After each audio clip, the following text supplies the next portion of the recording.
Well, hello everybody. Hello, hi. My name is Quimby. I hope you had a fantastic weekend, but we are back. My microphone looks like it's actually a little loud, so I'm going to be turning that down just a hair. I would like to extend a big congratulations to Penny for getting the first Channel Points award. What's that? That's a lightsaber? Wait, what? A lightsaber? But I'd also like to say big thanks to Select for the not first. Much appreciated. You're kidding me? Gone so soon. I got pre-rolls and immediate ad. Sorry, I mixed what I was reading with you and then my reaction, which is L. L plus ratio plus get good. Although you did get first, so it seems like your strategy did pay off. Skillshoe and Jill, I got notes. Hi J-Shoe, welcome on in. I'll take this new Fortnite season, as best we've had since C2, S2. Yeah, I've never played Fortnite still, so I will 100% just take your opinion as fact on that. I'm so glad that we so glad that we here yes are experiencing the best Fortnite season since C2, S2. Thumbs up, smiley face. We are going to be playing Ace Attorney again today. So there's this awkward story about what happened last time in Ace Attorney, which is that I accidentally further indicted my client. It's your season? Chaos? For me? Chaos for me in particular? Oh my gosh, that's wow. I do love a good chaos moment. There's a copper medallion? Wait, instantly it went, whoa! Copper medallion! I'm watching PewDiePie on my other screen so that I get the cape drop. Nice. I thumbs up something in my face. Oh, and friend, thank you for the not first. Much appreciated. Always lovely to have you here. Yeah, so I don't know if you guys heard, but last time in Ace Attorney, I accidentally kind of proved that it was probably my client who did the crime. So that's awkward. That's really awkward. Like with me. Oh wait, you're sad. Is that me indicting my client sad or something else sad? The TikTok website looks cool. I'm not linking my Microsoft account to that hellhole. Yeah. No, that's fair and reasonable. Fair and reasonable, I do say. But how are you all doing? How have you all been? Has it been a good weekend? Sorry, I was gone on Saturday. I had IRL stuff to take care of. But I'm here now. I presume. Oh, hello! Welcome on in, Livy. Here, that is actually the end of our intro section. So in here, let's, the game is so loud, so I need to adjust the level of volume on this as well. Give me just a second. I think 23.5 is what we said it was on the decibels. So sorry, we'll turn on game music in just a moment. The slider's being weird and it keeps jumping between. Yeah, you know, let's try 20, let's try 23. Let's try for that. All right. Game music. Just was about to say it's not going to be available for today. It said you enjoyed having me. Aw. When are you? You start seeing frogs, don't worry, that's normal. It's normal, I promise! I promise it's normal here. There's all sorts of frogs around here. I say making frogs appear in chat. Okay. Let's go ahead and change the scene 3, 2, 1 and bop! And here we are. Hello everyone. Sorry. Whoa, screens, that's crazy. Welcome back to Ace Attorney. We are going to be continuing with our trial today. We are on day 3, trial former, I guess. I think that means that there's probably going to be at least one more trial after this, because trial former, it feels like there's got to be a trial ladder. But we're in kind of a tight spot. Second won't be able to be here today. Oh, no worries, friend. I know you've got a lot going on, and it's very late where you are. So, yeah, get some sleep, get some rest. Half my answer Dutch, but not like one ad is English and the next is Dutch. The ad will be English for like 10 seconds and go to Dutch. What the heck? Just bought a 20 pack of Buenos. Gone by tomorrow. You and the Buenos, they really just disappear for you, J-Shoe. But yeah, so guys, I just accidentally kind of proved that it was probably my client. It's kind of complex and we'll get into it, but basically the issue we're dealing with is that my client was is that the victim in the murder was kind of being killed at 2 places at the same time. And I proved that it wasn't one of the places, which means it had to have been the one that my client was at. So, 3 devoured? Oh my gosh. You're a Buenos fiend. That Twitch? Wait, hold on. Penny, what? You good?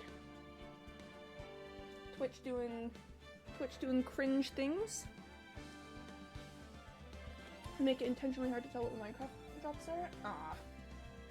Yeah, that's cringe. Cringe! Can't believe Twitch is committing cringe on main. On main, I tell you. But alright, folks, let's hop into the trial. So I just proved that it was probably my client who killed the murderer. I have a Cheishu. Let's see if I can dig myself out of this hole, though. I knew that testimony was way too shabby. It was all a trap from the beginning. The activity in the evidence room still leaves many questions unanswered. Who exactly was the victim Officer Meekins encountered? I do want to see if I can prove that Officer Meekins didn't commit murder, though, because Officer Meekins kind of doesn't deserve this.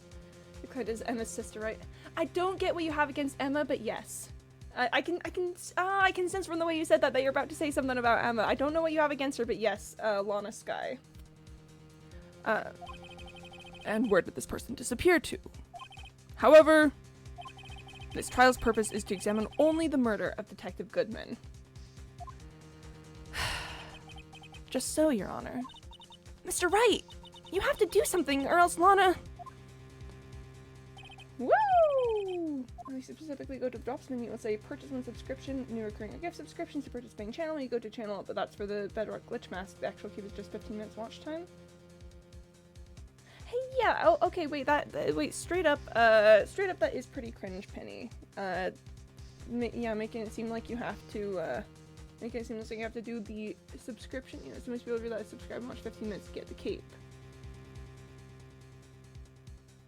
Yeah, that's cringe. That's cringe. I don't like that. That feels like fraudulent marketing, if you know what I mean.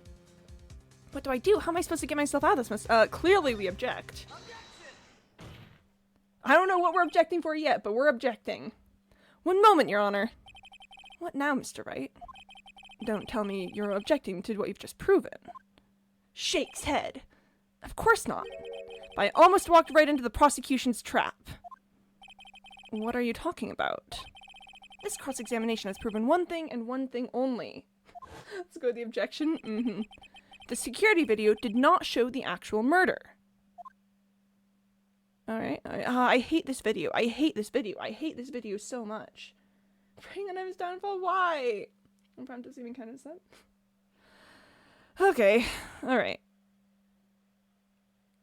Yeah, well, at the very least, they're not playing the Blue Badger theme at this point. At the very least, they're not playing the Blue Badger. Hey, wait a second. However, it cannot be said that is unrelated to the murder in the parking lot. Oh? Right, the handprint. Yeah, see, I was just noticing the handprint wasn't there in the video. No, we couldn't be dead. Specifically, large amounts of blood traces were found in the evidence room. The defense demands further examination into the truth of the matter. Mr. Edgeworth? Yes, Your Honor. If this court were to examine this further, other witnesses will be necessary. Is the prosecution prepared? I'm sorry, Your Honor. The prosecution considered the incident and the police department to be unrelated. We have not prepared any other witnesses for this incident. Let's go! This just might be my chance. Time to call a certain Texas Ranger to the stand. Mr. Wright, do you mean... Your Honor? The defense would like to request a specific witness. Could you find stuff under the tab muted so I still get drops? Nice. It's Fortnite Season 8, something everyone wanted gone in C5 Season 1. The Anvil rocket launcher? Wait, they want it gone? Wait, no, you say that the season needs it back. What, they want it gone originally. Okay. Oh, whom do you have in mind? Someone we have reason to believe knows the truth. The truth behind the activities that took place in the evidence room. The prosecution requests to hear this person's name before deciding whether or not to comply.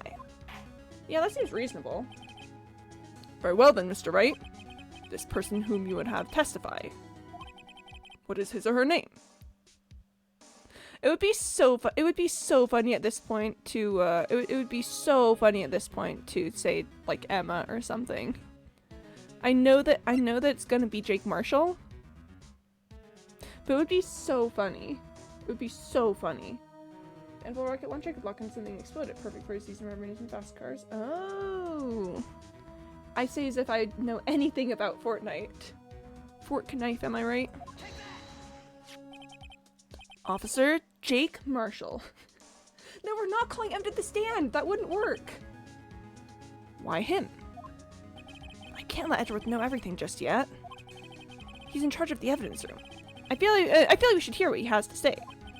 The prosecution agrees to the defense's request. Since he was responsible for guarding the room, we should hear his testimony. Fortunately, he works in the police department. We shouldn't need longer than 20 minutes to prepare. Oh boy, here we go. Very well. The court will take a 30-minute recess while the witness is subpoenaed. Will the prosecution please prepare the witness during this time? You met a guy named Edgeworth. Wait, like IRL straight up legitimately? We will, Your Honor. Court is now in recess. Oh boy. Pretentious freak. Yeah, Edgeworth is kind of a pretentious freak. February 24th, 11:32 a.m. District Court, Defendant Lobby, number 2. Hi, Lana. There's no stopping you, is there, Mr. Wright? Huh? What do you mean? You called for Jake Marshall. It seems you've figured everything out. I haven't figured anything out. Wait, such serious IRL, you met a pretentious freak named Edgeworth. Incredible. Recess means things, right, Slash J? Oh, absolutely. You know, we're court's in recess and we're out there on the playground, just hanging out.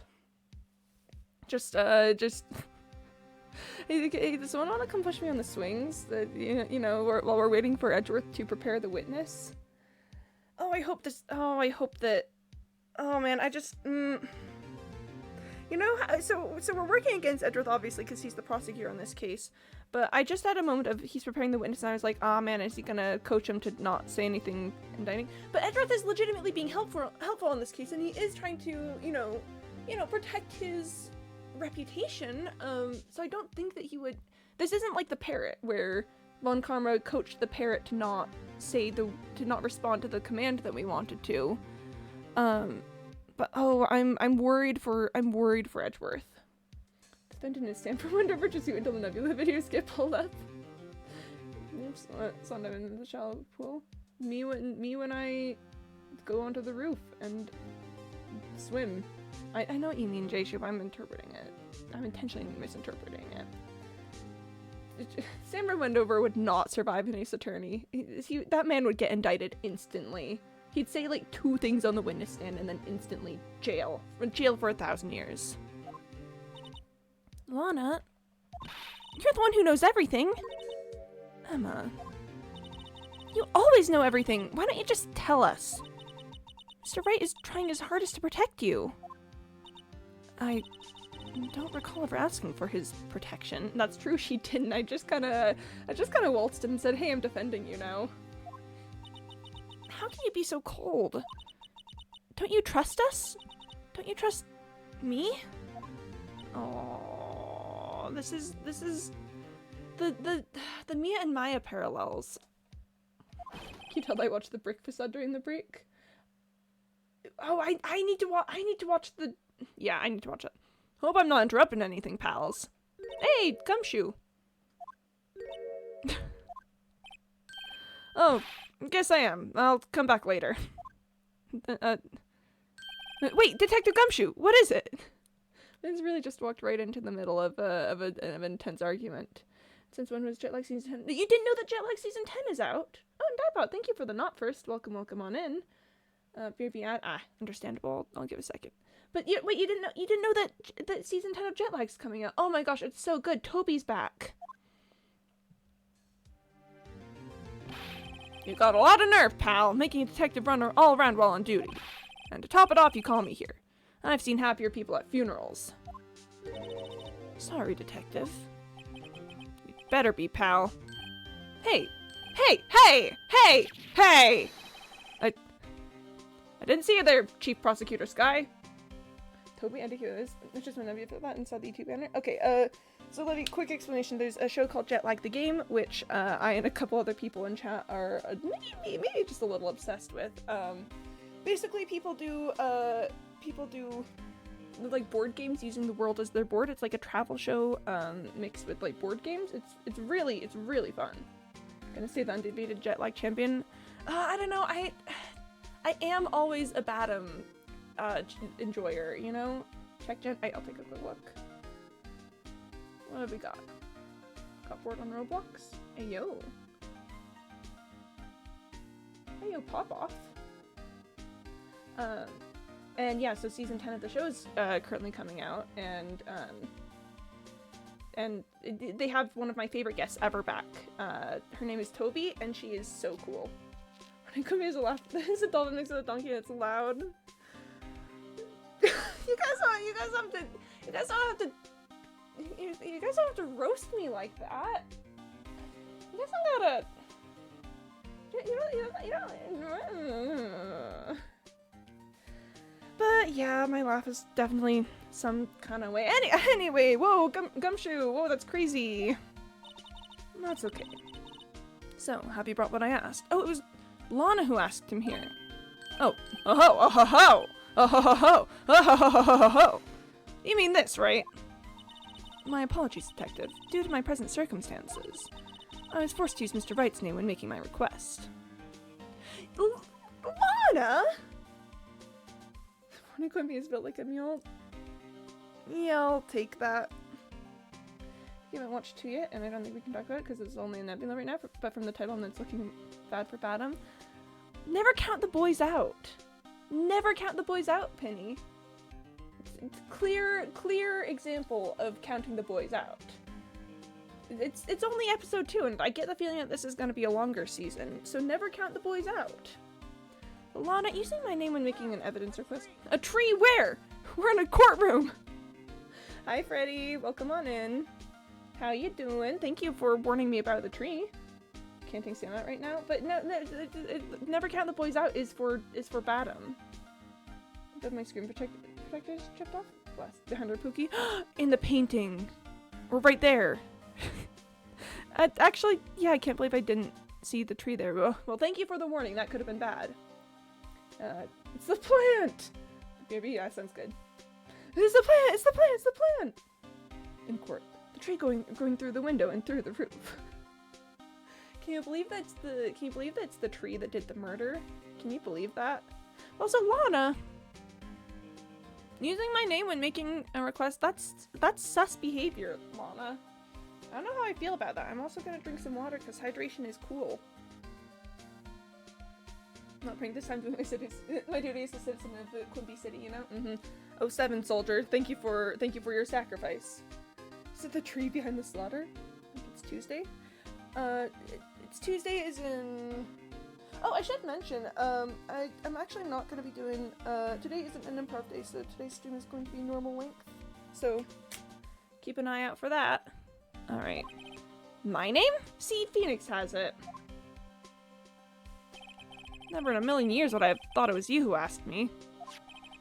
Could I bother you to bring me the SL9 incident files? I'll need them by noon. Talk about crazy.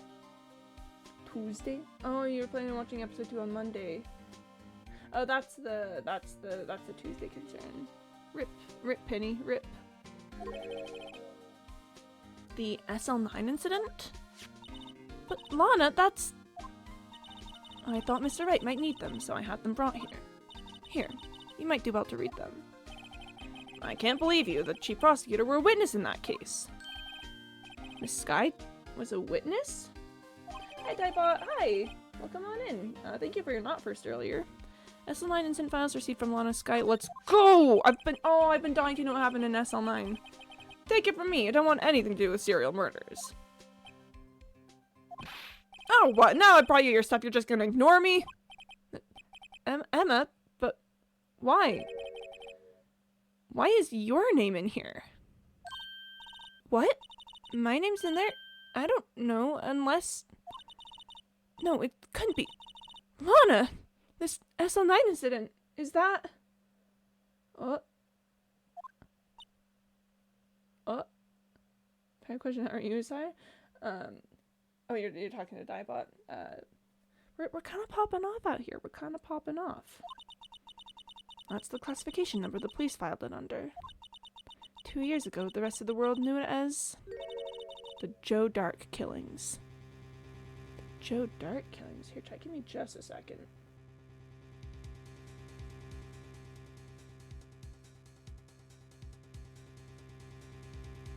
Okay, I'm back. The Joe Dart killings. The Joe Dart... No, Lana. That's over with. No! Emma, wait! She ran away. Oh, there goes Zelbot telling me to drink some water. The Joe Mama killings? You're right, it is a tree. Sorry. We're going all sorts of ways out here.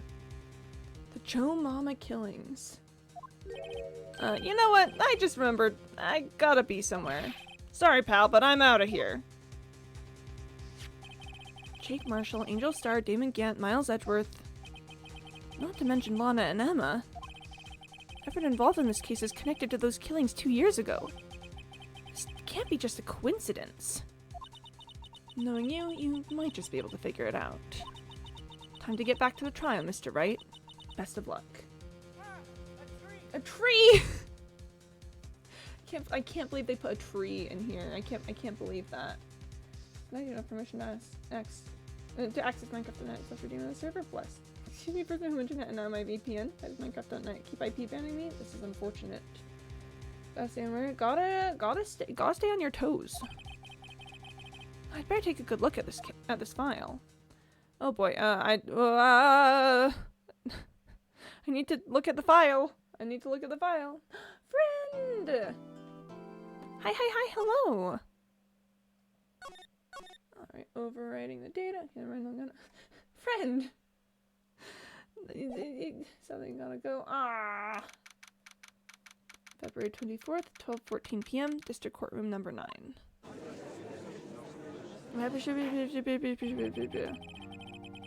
Court will now reconvene for the trial of Miss Lana Skye. Okay, while we have a second. Okay, incident number SL9, closed perpetrator Joe Dart, crime serial murder, sentence death, victims Edward Jones, Edith Kirby, Jed Bates, Jason Knight, Rachel Moss, Neil Marshall. Neil Marshall? Chat. Should not have to go into inspect a copy of the 14-character gift code. Bless, Penny, bless. Just for Rebel Save that one? Aw, yeah. It's lovely having you here, but leave when you gotta, you know?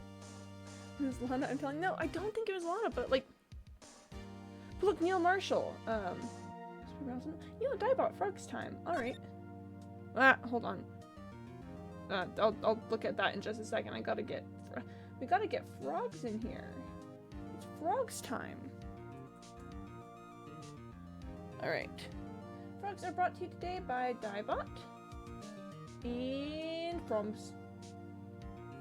Frog time. Here, I'm gonna drink some water while we do this. Water drinking pog. Water drinking very, very pog. Me when water and frogs, kinda epic, you know? Kinda epic gamer moment. Actually, for real, need to go. I actually can't stall. Yeah, no worries, sir. No worries. Get some sleep. I'll see you guys next time, though. Yeah, see ya, friend. Hope things go well for you, you know? Bye, Quinn. Bye, everyone. Yeah, bye, friend. Thanks for stopping by. Alright, we'll do... That was a pretty long frogs, but we'll do one more round. Great stream, Quims. Love y'all. Yeah. Love you, friend. Thank you for stopping by. Good luck with all the things. Oh, that frogs went by quickly, so thank you so much for that, Diebot. Much appreciated. Head prosecutor, Miles Edgeworth. Witnesses, Lana Skye, Emma Skye. Investigation Task Force, Executive Investigators, Damon Gant and Lana Skye. Head Investigator, Bruce Goodman. Investigators, Jake Marshall and Angel Star. So that's sus. Jake Marshall, do you see Neil Marshall on the list of victims? Yeah. Joe Dark, serial murder, death.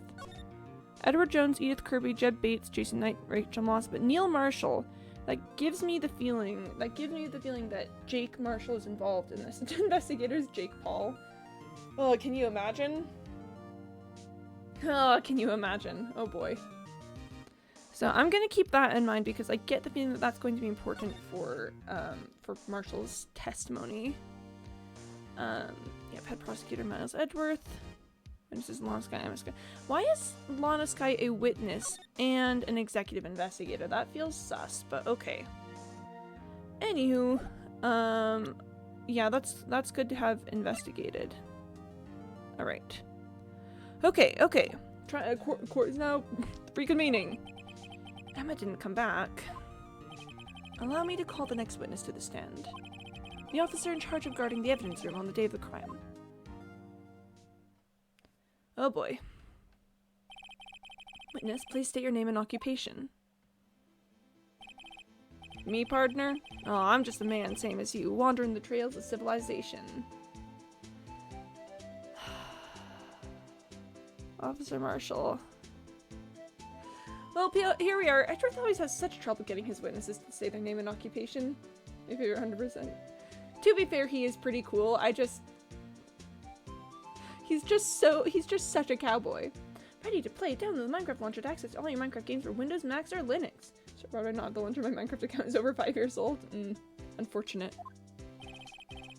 Occasionally helping the elderly cross intersections when needed. Yes, we get it. Oh, I know. You're a patrolman. As for my name, if you listen hard enough, you can hear the howling wind calling it out. To be exact, it's Jake Marshall, Your Honor. Howling wind? I've never heard Edgeworth described that way before.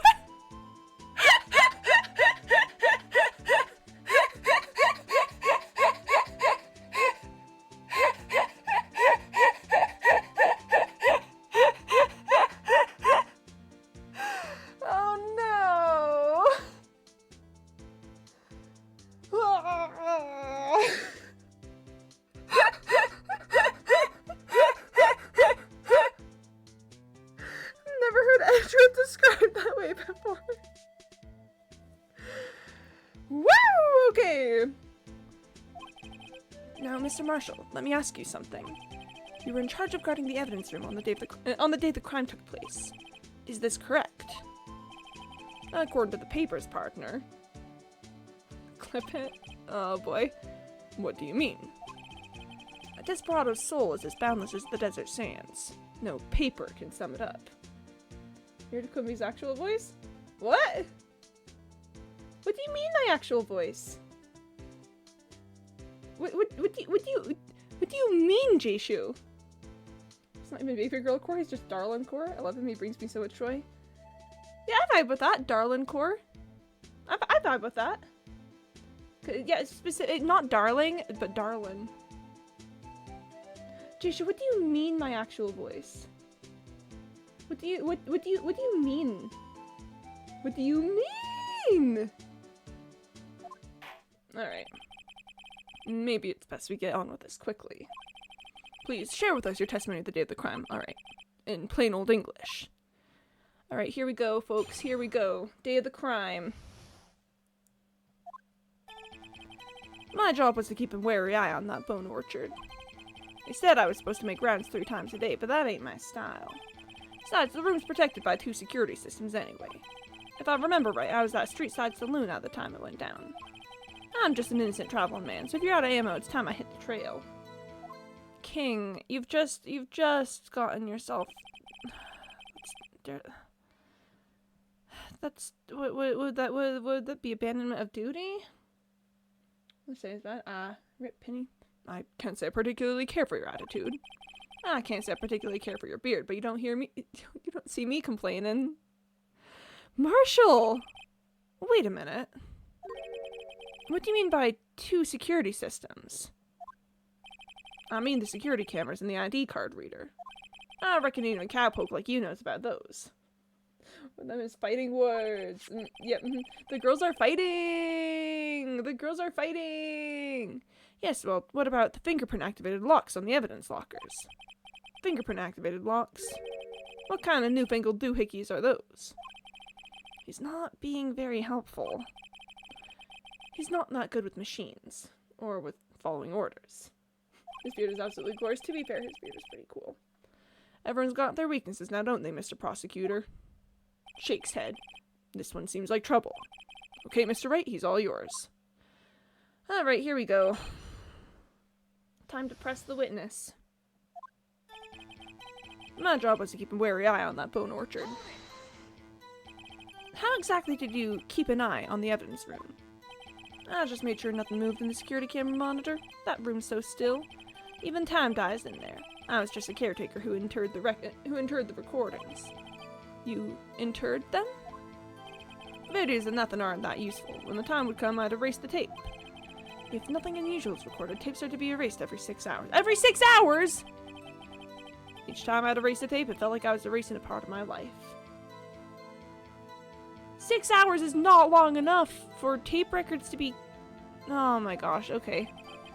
This guy has a flair for the dramatic, but it isn't going to do him any good. So, in actuality, you don't physically enter the evidence room.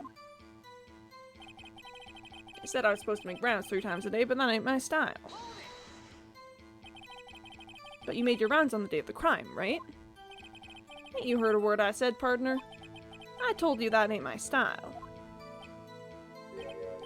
I'm afraid I don't understand. No desperado I know lets rules get in his way. Oh my goodness gracious. No desperados I know join the police force. Based! Desperados, based! I'm gonna use a different president and log in before I go to redeem. Yeah, probably a good plan. So, Officer Marshall, on the day of the crime. Just between you and me, I didn't set foot in the evidence room that day. There was a rubber glove stuck in their victim's locker. Do you know anything about that? Sorry, partner, can't say I do. I haven't been in that crypt in weeks. How does this guy avoid being fired?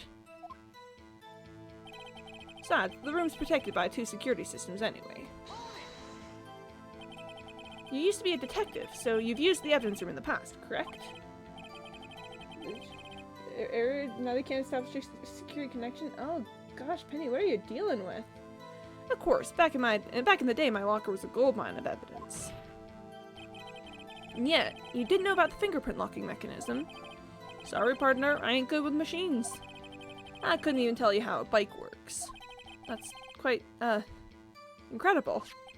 The sensors on the locker handles cannot be seen. It's well known that some detectives are unaware of their presence. Now that he mentions it, Detective Gumshoe said something like that too. How does Gumshoe know but Marshall doesn't? At any rate, it doesn't seem that this is relevant to the crime. Can you tell us what you were doing when the crime took place? Alright. If I remember right, I was at Street Side Saloon at the time it went down. What were you doing in a place like that? I was eating spaghetti. What? Not even Angel steak lunches can beat that parlor's Vongole sepia pasta. I'm giving him the worst pronunciation of the word pasta ever. Do you mean to tell us? You abandoned your police duties to eat some noodles? Not all desperados eat tacos, partner. That's not what I meant. I hope this has at least taught you a lesson. That's strange. This is usually where Edgeworth says, did you not want to raise this year? Huh. I'm just an innocent traveling man, so if you're out of ammo, it's time I hit the trail. There's so many suspicious things in this case. Out of ammo, Officer Marshall? That's right, partner. Or as you'd call it, evidence. If you plan to pin me to this crime, then you'd better draw. Otherwise, you're just wasting my time. My steel horse is waiting to carry me back west into the sunset. One thing seems clear. Despite being responsible for guarding the evidence room, the witness doesn't appear to have seen anything. Texans don't take orders from anyone. Everyone knows that. Apparently your superiors don't. Okay, I have a trump card up my sleeve, so I'd best keep my cool. Before I use it, though, I'd better up the ante. Okay, let's think. Trump card. The trump card is gonna be the handprint, I think. This actually, let's take a second. Let's take a second right here and get ready. Let's get ready to save scum. Let's get ready to save scum here. Okay. The trump card is almost certainly using the handprint to prove that he had to have been in the evidence room because we have his fingerprint, so he had to have been in the evidence room at some point, right?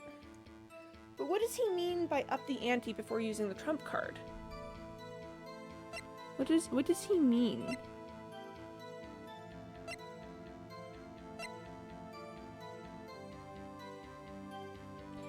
mean, there could be something about the SL9 files. I mean, we know that probably his brother was one of the victims of the serial killer.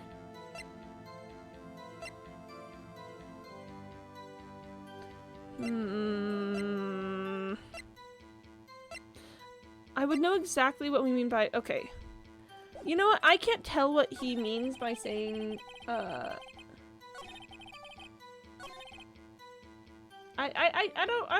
can't quite tell what he means by up the ante. Oh, wait. Oh, wait. Okay, I think we might need to do an IBS login in the account menu on a page where it clearly shows my details. What is going on there, Penny? That's majorly sus. So, okay. I think... Listen, okay, this might go poorly. I want to try presenting the handprint because that's all I can think of at the moment.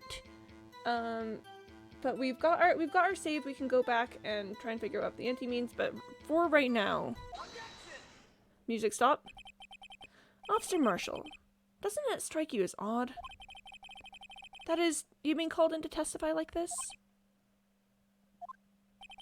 After all, you weren't in the security room at the time of the crime.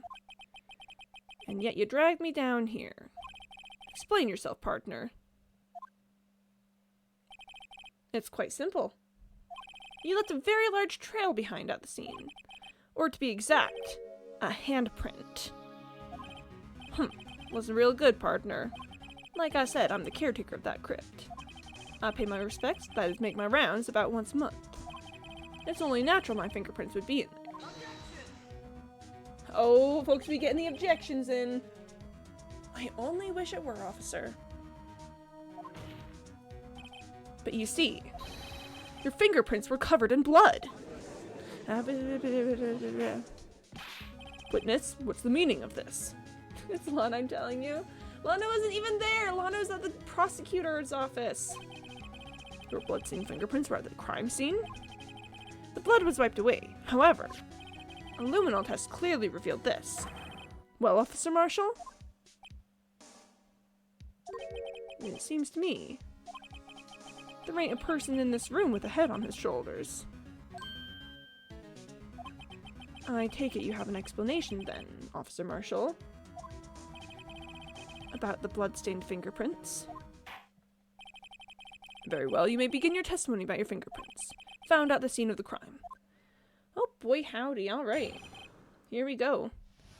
I've got a sneaking suspicion that he's the last, that his ID card number would be the last one on the ID card sheet.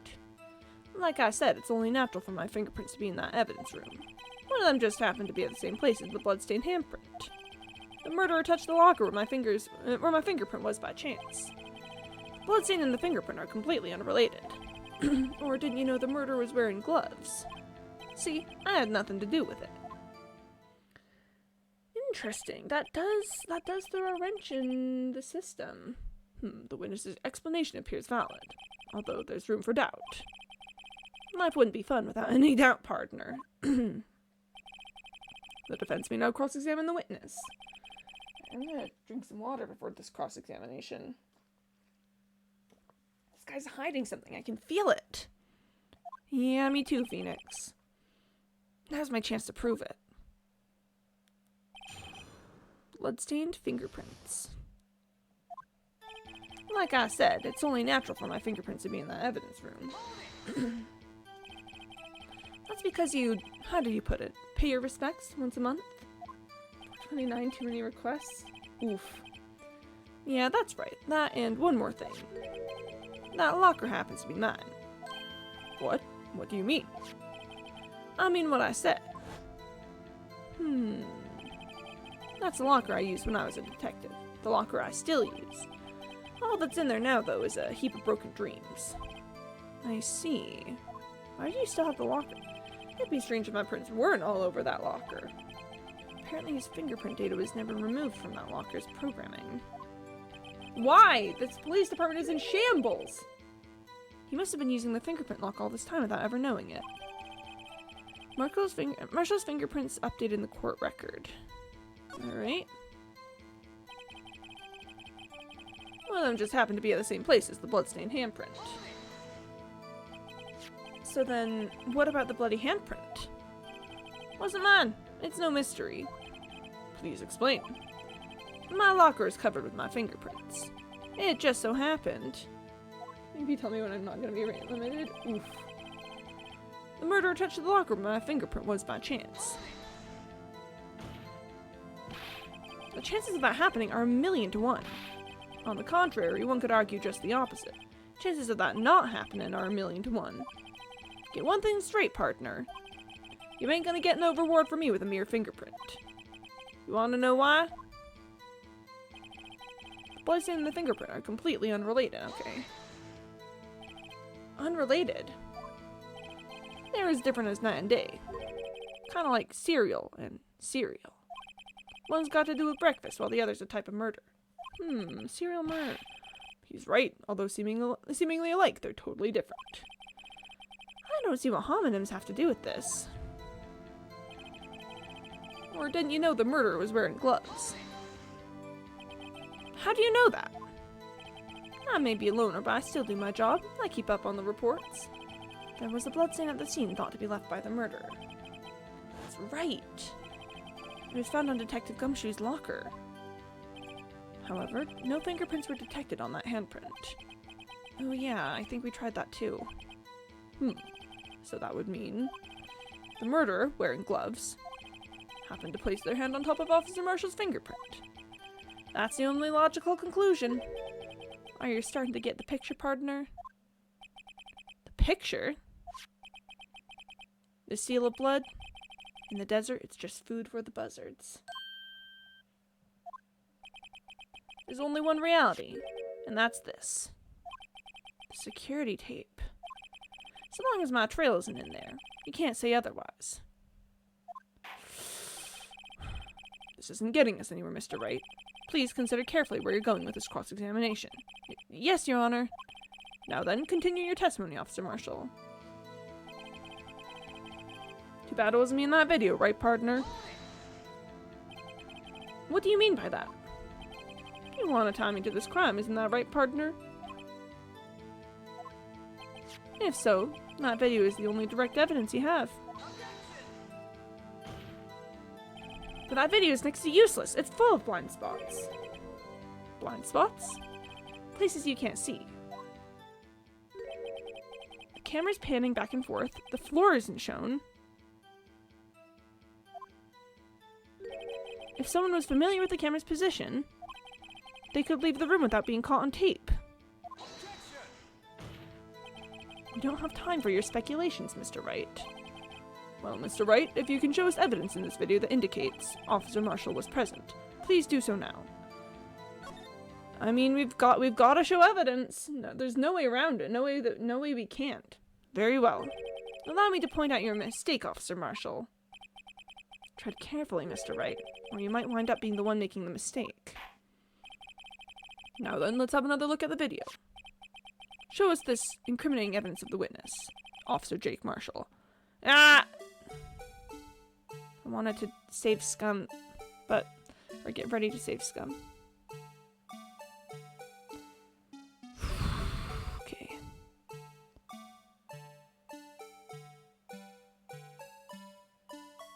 Oh! Oh! Do you guys see that? Do you guys see that? Do you guys see that?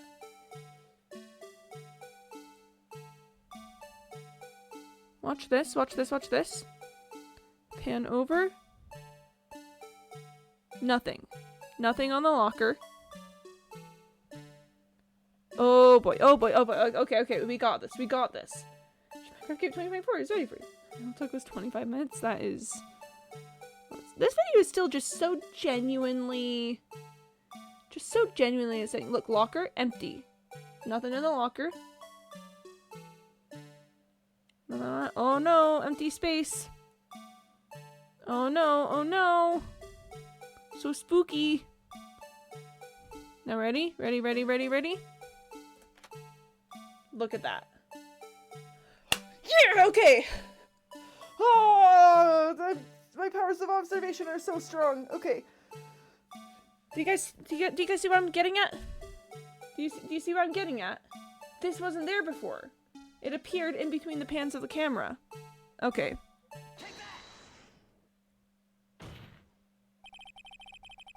Bring your attention back to the security camera. It is a mistake I'm afraid you'll soon not forget, Officer Marshall. Days are short in Texas, and so are our tempers. Could you sum up what you have to say in 8 words or less? Nods head. Very well. You can clearly be seen in this video. Oh, we've got the objection theme. We've got the objection theme going. We're onto something here. Exactly 8 words. Not bad, partner. The key lies in a certain locker shown in the video. Oh, heck yeah. That locker with the white cloth sticking out. That was the witnesses, I believe. Now then, let's rewind the video a bit. Reminding... Yep, Officer Meekins. Oh, folks, we are onto something. Look at this. Boom! Oh, the white cloth. It's gone. What's the meaning of this, Officer Marshall? When the crime took place, the white cloth wasn't there. Then it suddenly appeared. There's only one explanation. Officer Marshall, you were in the evidence room at the time of the crime. What's more, you opened your locker when the camera was turned away. Order, order! It would seem that's the only... Hold your horses. Sorry, partner, but you got the wrong man. So what if my locker was opened? That doesn't mean I'm the one who opened it. The murderer needed to hide something, so he opened the locker and stuck it in. It's not my fault he happened to choose mine. The fingerprint detection. Why is everyone staring at me like I'm a wanted man? This guy isn't just playing dumb. He really doesn't know. I hate to rain on your parade, but you're the only person who can open that particular locker. Oh yeah? I call your bluff. You say open that locker. Now prove it. We've got... Yep, we've got this right here. I should probably save pretty soon, to be honest. That's when I was locking in, I saw this. Your privacy is our priority to help protect your data, using encryption and other security best practices. Interesting. Fingerprint sensor? Oh goodness, Freddy, thank you for the rickroll.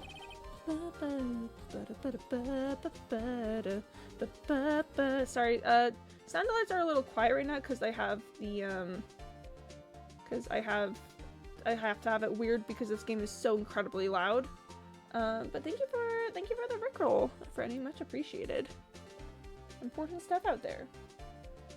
Well, first off, apparently Windows 11 telemetry is actual spyware, like apparently logs every single key press. Yeah, I saw something about that. Just had to make it on the live, you know. Oh no, I appreciate it. I do appreciate knowing that you're alive, Freddy. We talked about this earlier today. The lockers can only be opened by the detectives they belong to. What kind of crazy talk is this? Well, Detective Gumshoe did mention something about this. In any case, the locks aren't that obvious. There are even some people on the force that don't know about the fingerprint locks. So, Sheriff? What do you have to say in 8 words or less? Oh. I only got 1 word for your partner. No! Oh, what? Wow. Oh, wow. Whoa. Okay. We're going crazy out here. Water. All right. We're gonna do a quick save here just in case. I get a little nervous when I haven't saved in a hot second because sometimes you lose the ability to save at key moments. So I just want to do it every once in a while. Order! Witness, explain yourself. This is a joke. It's the worst I've ever heard. I assure you, this is no joke, Officer Marshall. Now then, please tell us what you're doing in the evidence room at the time of the crime. What are you chewing at, King? Olay, please answer the question. A little savey save. I have an AI recall feature in 11 that can see everything you do and doesn't even censor credentials and stuff like that. Yeah, I was reading about that this morning.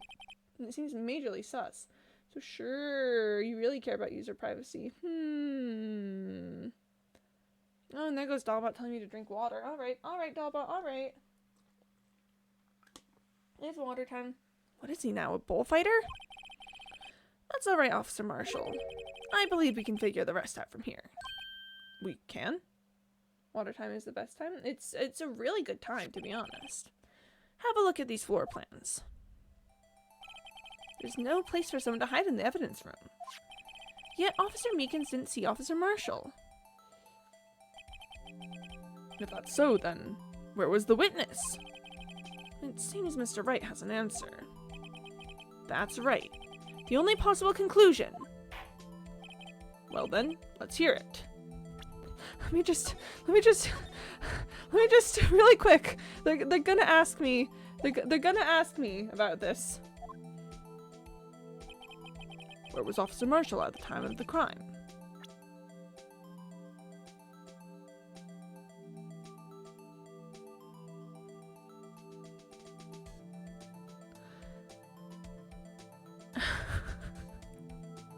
Alright, let's figure this out.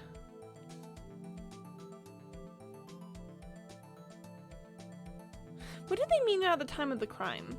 What did they mean at the time of the crime? They're asking us to where he was when it panned. My first guess is somewhere over here. Because that was a blind spot of the camera, but also, so it went here, then the camera panned over this way, ended up here. Okay, if he was here, well, the camera's over there, unless he, like, crawled underneath. What did they mean at the time of the crime? I'm just gonna try a couple things in save scum. You saw this, so I got me some Clipbeer Pookies.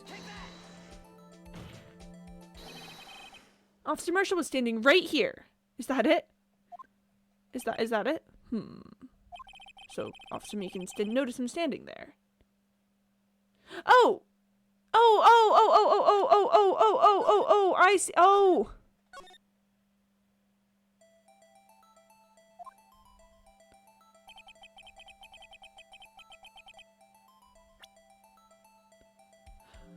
Okay. Alright. That makes sense now. I see what they're asking. He was standing right here. Officer Marshall was standing right here. There, but that's where the victim, Detective Goodman, was. Shakes head. Correct, unless the man wasn't Detective Goodman. I believe the victim in the video is Officer Marshall. It was you dressed up like Detective Goodman. But that's preposterous. Officer Meekins witnessed the detective at the crime scene. Once he saw the man's face, he'd know for sure. May I point out, though, that Officer Meekins did not know Detective Goodman. He also testified about the man's reaction when confronted. When I entered the evidence room, I asked him to show his card, sir. Yes, and how did Detective Goodman respond? He suddenly pulled a knife on me! Something about the officer's story puzzled me. If the man had his ID card, why didn't he just show it? Yes, he would have needed it to enter the evidence room, so he must have been carrying it. The answer is simple. He couldn't show it. See, that's been my whole thing about the ID card showing up in the prosecutor's parking lot. Edward says, exclamation mark. As you can see, Detective Goodman's picture is on his ID card. Oh, I get it. If he showed that, his cover would have been blown. Officer Meekins would have realized the man wasn't Detective Goodman. Do you have anything to say to this, Officer Marshall? What is he chewing at? You've got quite an imagination, partner.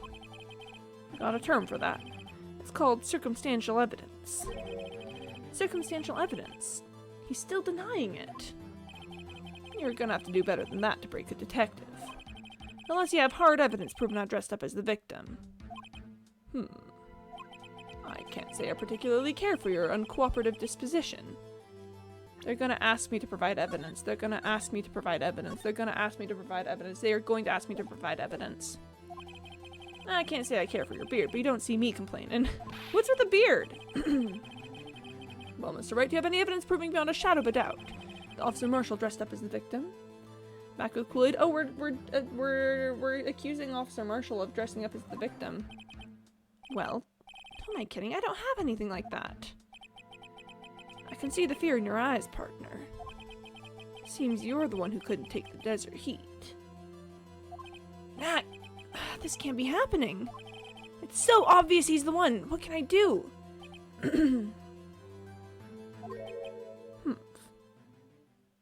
Oh? Ah, Edgeworth still wants to prove that Bruce Goodman wasn't here. It looks like your lack of experience has finally been exposed. I'll pass on to you what someone told me when I was just starting out. When you run into a wall with no place to go, return to the basics. The basics? For me, that would be what Mia used to tell me. Phoenix, try thinking outside of the box. I shouldn't look for proof that Officer Marshall was in disguise. But rather, I should look for evidence that came about because he was in disguise.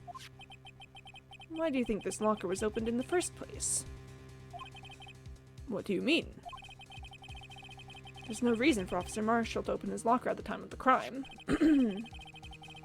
He did, despite the chance it might be discovered later, as it has been.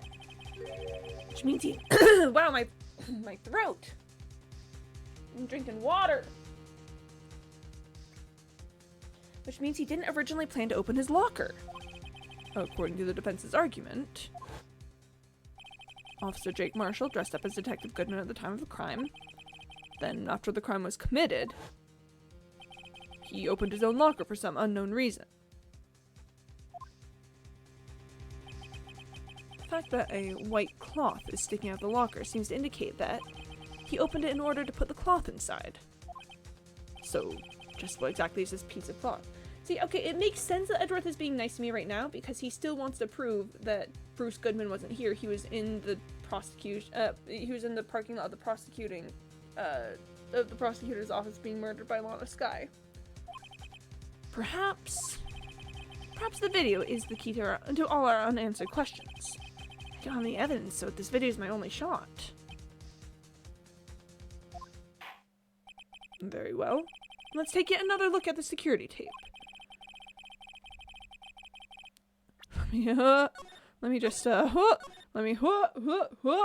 Okay. After committing the crime, the witness opened the locker to put away the white cloth. Please show us why the witness had to open his locker.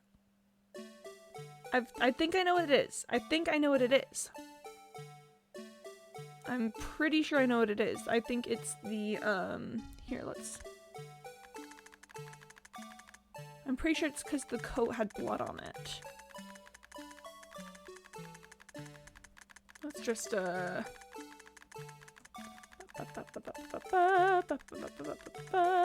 this video is so disconcerting.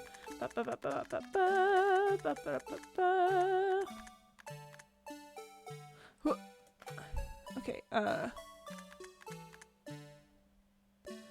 that right there.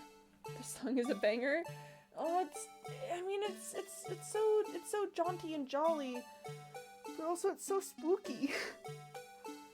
Also, it makes me so afraid inside when I hear it. It makes me so scared for my life.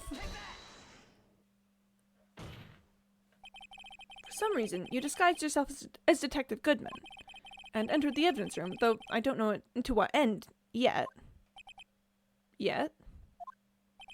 However, something unexpected happened. Officer Meekins barged in on you. When asked to show your ID card, you pulled a knife on him. However, Officer Meekins panicked, and the white coat you were wearing was soiled with blood. You just described everything I wanted in a good song. Well, pop off, Freddy, pop off. A bloody white coat. You couldn't just walk out like that. So you hid the coat in your locker. Not bad, partner. Oh, let's go. Oh, let's absolutely go. Now then, Officer Marshall, are you ready to tell us the truth? Looks like I underestimated y'all. I hope you're happy now, Mr. Edgeworth. What's going on? What is going on with this case? 2 years ago. If you were only half as persistent then as you are today, we all wouldn't have to be here now, would we? We all wouldn't have to be here now would we? Officer Marshall, tell the court what you did. All of it. All right. It seems the time has come. Oh boy. Marshall's confession. I had to do it that day. I couldn't just stand by and let it die. I stole the detective's ID and dressed like him. I planned to take out the evidence. I wasn't expecting Officer Meekins. I knocked him out. I managed to escape. I knew which areas wouldn't be caught on the camera. There wasn't any murder in the evidence room at 5:15. So the supposed victim was really you. But there's one thing I still don't understand. Traces of a large quantity of blood were found on the floor of the evidence room. If no one was murdered, then how could that be? Officer Meekins managed to cut his own hand. My guess is he's the donor. It was way too much blood for such a small donation.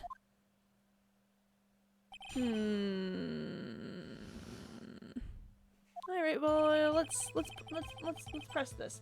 We've got the we've got the faster version of the witness testimony theme, which means that we're getting close to something. When you say it, you mean do you even have to ask, partner? The SL9 incident. 2 years have passed since that case was closed. It was going to completely end with the transferal that day. Not if I have anything to do with it. That incident's not over. But what did you hope to accomplish by sneaking into the evidence room? When a case is closed, only that case's lead detective can look through the evidence. I wanted to have a look at it myself one more time. No matter what the cost. I don't care what anyone says, partner. That case is mine. But Officer Marshall wasn't in charge of that investigation. Why does he care so much about it? That day was my last chance. That's why I stole the detective's ID and dressed like him. I planned to take out the evidence. Why did you disguise yourself as Detective Goodman?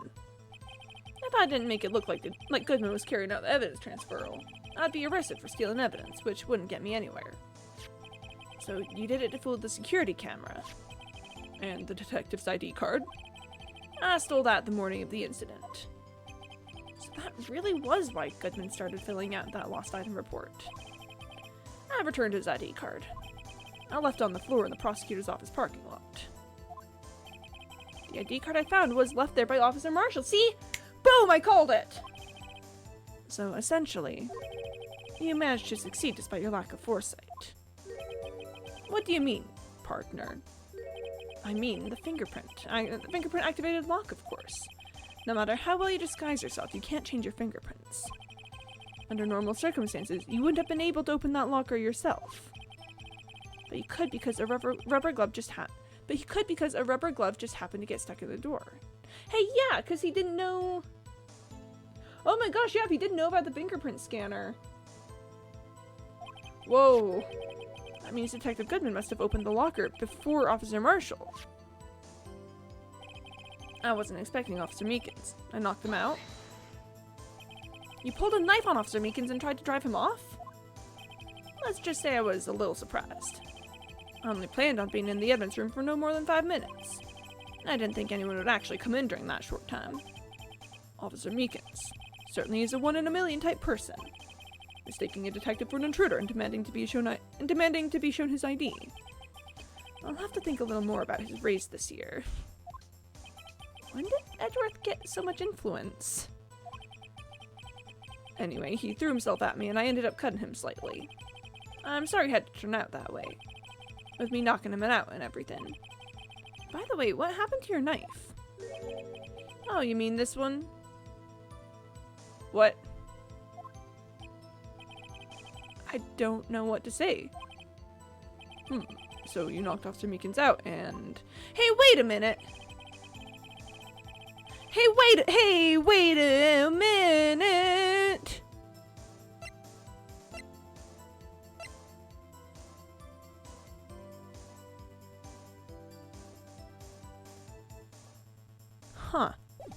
Sorry, knives. And managed to escape. I knew which areas would be caught on the camera. So you did your research beforehand. Those who go into the desert unprepared don't live long, partner. I didn't think it would make a difference, though. The security tape is erased every 6 hours. If all had gone as planned, no footage would have been left. See, that's why 6 hours is not enough time to keep the... You have to keep more time on it. However, you bloodied your coat in your struggle with Officer Meekins. And if someone was in the security room when I came out, the jig would have been up. I opened my locker and stashed it in there. What was Officer Meekins doing during that time? What else? He was sleeping like a baby. So what you're saying is, on that day, there wasn't any murder in the evidence room at 5:15. But the blood found on the scene certainly indicates a crime took place. What, are you blind? The victim shown on that tape is me, and I'm not dead yet, partner. So you stole the evidence from the locker. Actually, no, I didn't. Why not? When I opened the locker, the evidence was already gone. What? Mr. Edward, where is that evidence? It's still missing, Your Honor. Detective Goodman's locker was already empty. Someone else stole the evidence. Officer Marshall, may I ask you one thing? Fire away, partner. It's a free country. Just remember, I'm also free to decide whether or not to answer. Why did you do this? Stealing a detective's ID? Injuring a police officer? This is no small offense. Oh, no sad music. Moreover, you're an officer yourself. This will have serious consequences. You can't just be forgiven with a simple cut in salary. Not that salary cuts are ever a valid solution. Based. Like I said, this isn't your case. This one is mine. And I'll do anything it takes to get an answer I'm satisfied with. The witness has an unusual amount of zeal. Let's hear more. I can't just forget the SL9 incident. You know why? Yes, please tell me. I think I know. But that case was solved 2 years ago, wasn't it? Neil Marshall, obviously. That's the reason the evidence was stored in the evidence room. Joe Dark was convicted for his crimes. One thing I can say for sure is he deserved his sentence. I remember the Joe Dark case. It involved serial murders, didn't it? I don't intend to complain about how it turned out. But there's something that still bothers me. Oh, and Freddie, thank you for the honk. Let me know you're still alive. Much appreciated. Something went down at that trial. Something no one will talk about. What happened? I don't know. That's what I'm trying to find out. Why is he so concerned with that incident? Maybe I should present him with what I think his real reason is. I had a feeling we'd wind up here sooner or later. Everyone involved here is related in some way to that case. I'd better take another look at the files. Well, I know exactly what it is. Hold on. Okay, alright. I know exactly what's going on here. Let's just, present this really quick. Officer Marshall, I think I understand. I think I know why you care so much about the SL9 incident. Sounds like you've been sipping too much cactus juice, partner. I have the SL9 incident file right here. The name Marshall is mentioned in here. In a list of murder victims. Neil Marshall. Are you related to this man? Neil Marshall? Yeah, I'm sure you've heard the name. 2 years ago... Oh no. You received the same lousy prosecutor award you got. What? A prosecutor? You must be talking about the King of Prosecutors Award. Now I remember. Prosecutor Neil Marshall. Whoa. He handled the SL9 case before I did. That's right. He was killed. And the case fell into your hands. But what's his relation to you? He was my brother. Called it. Called it. People in this game and just their theming. Just Both of them being some kind of way, let's just say that. He was investigating the murders with Damon Gant, the then Deputy Chief of Police. The group of detectives that was part of worked under them. We were desperate to prosecute the killer. Joe Dark. My brother fought Dark and was killed. That was the first time Dark left behind any evidence. That was all we needed. He was arraigned and incarcerated. The case was finally closed. Could it just taste sad? No, it's straight up. Big sad here. Straight up big sad. At least, according to the public records. What do you mean? My brother couldn't have been killed by Joe Dark. I knew my brother better than anyone. No one could have beaten him in a fight. And that's it? That's your reason for your insane actions? There's more to my brother's death than what the records say. No matter how much you try to hide it, you can't fool me. Whoa, whoa, okay. Well, at least one thing's for certain. Now we know what happened at the police department on the day of the crime. That was the last day the SL9 case could be reopened. Not satisfied with its resolution, Officer Marshall planned to steal the evidence. Disguising himself as Detective Goodman, he entered the evidence room. Officer Meekins confronted him, so he rendered him unconscious and fled.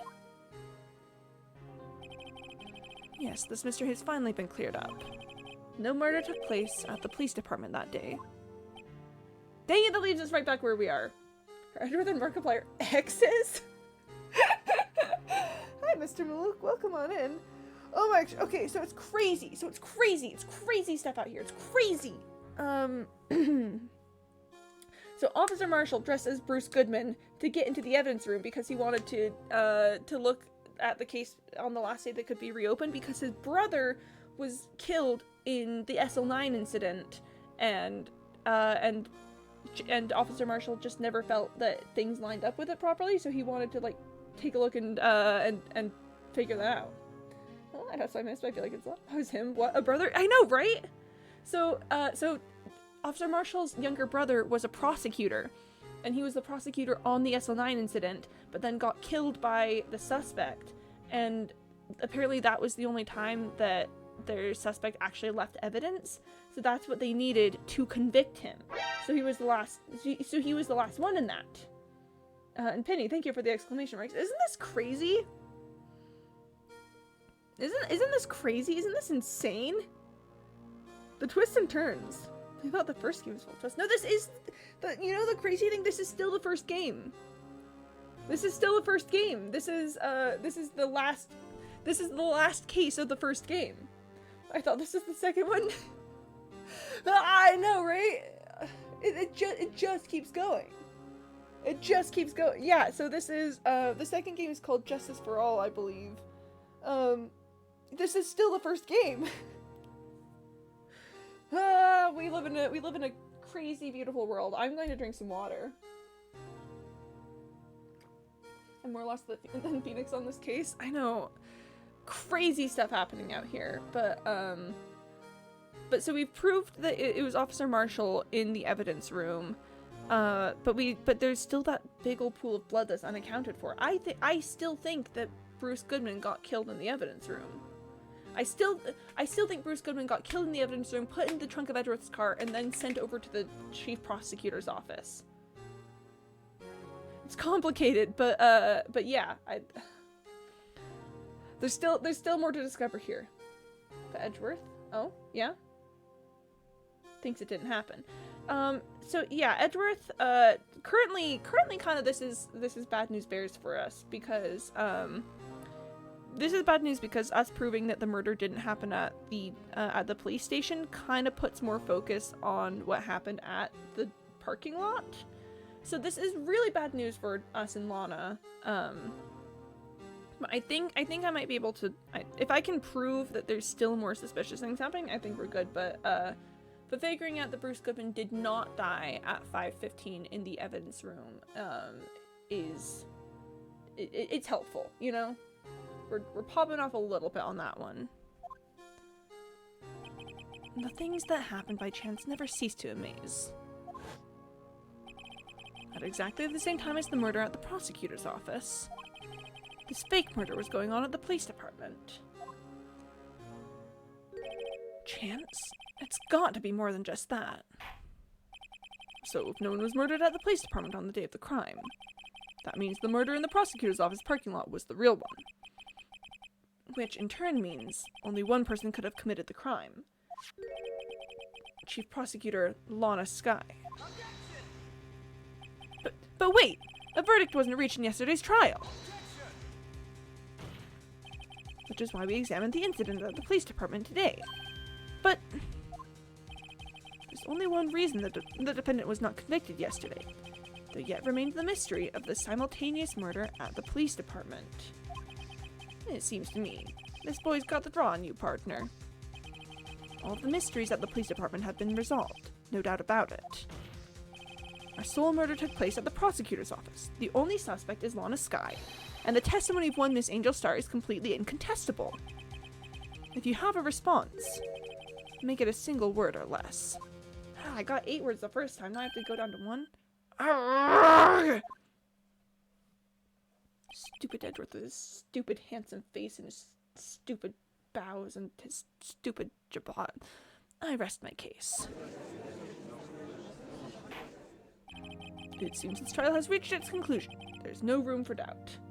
Stupid little bow and stupid red suit and his stupid cool hair and his stupid little insanely attractive reasoning skills. Well done, Mr. Wright. Thanks to you, I didn't need to waste my time. Stupid competency as an attorney. Yeah. Freddie, thank you for the honk. I think I read Edgeworth's voice wrong. Well done, Mr. Wright. Thanks to you, I didn't need to waste my time. Just proving the alleged murder at the police department. Stupid Edgeworth. There's no doubt why proof today is true. The apparent murder on the security camera's tape really was fake. But I didn't realize that would end up proving Lana guilty. Now then, the time for the verdict has arrived. This court finds the defendant... Hold on. Oh! Emma! Emma! Your Honor, wait! Emma? The defense has an objection. A scientific objection. Right? What do you mean, right? Mr. Wright. Hey. Emma with the steel facts. I know, right? Are you this girl's guardian? Your daughter? Oh, in a sense. Please, Your Honor, all I'm asking for is a minute of your time. Please hear me out. Mr. Edgeworth, please! I don't want to leave any loose ends. You want a minute? I'll give you 3. Wow, how generous. 3 whole minutes. I was kind of in shock.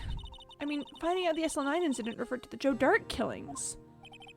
Now that she mentions it, the names of both Skye sisters were in that file. But that's when I figured it out. I mean, what Officer Marshall was trying to do that day. So I knew his fingerprint had nothing to do with the crime. That left only one thing.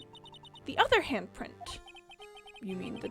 I keep doing his voice lower than I mean to. You mean the traces of blood found on Detective Gumshoe's locker. But no fingerprints were found on it, right? No, but I figured if I examined it scientifically, I'd be sure to find a clue. So I ran over there and looked at it. Again. So did you find something? No. Huh? Sorry, I guess I'm not much of a scientific investigator after all. What? Is that all? Please don't be mad. I'm just a high school student. I'm just an attorney. But Mr. Wright, those traces of blood are the only clue we have. If we can't find something wrong with them... Please, Mr. Wright, you're a professional. If anyone can save Lana, it's you. Me?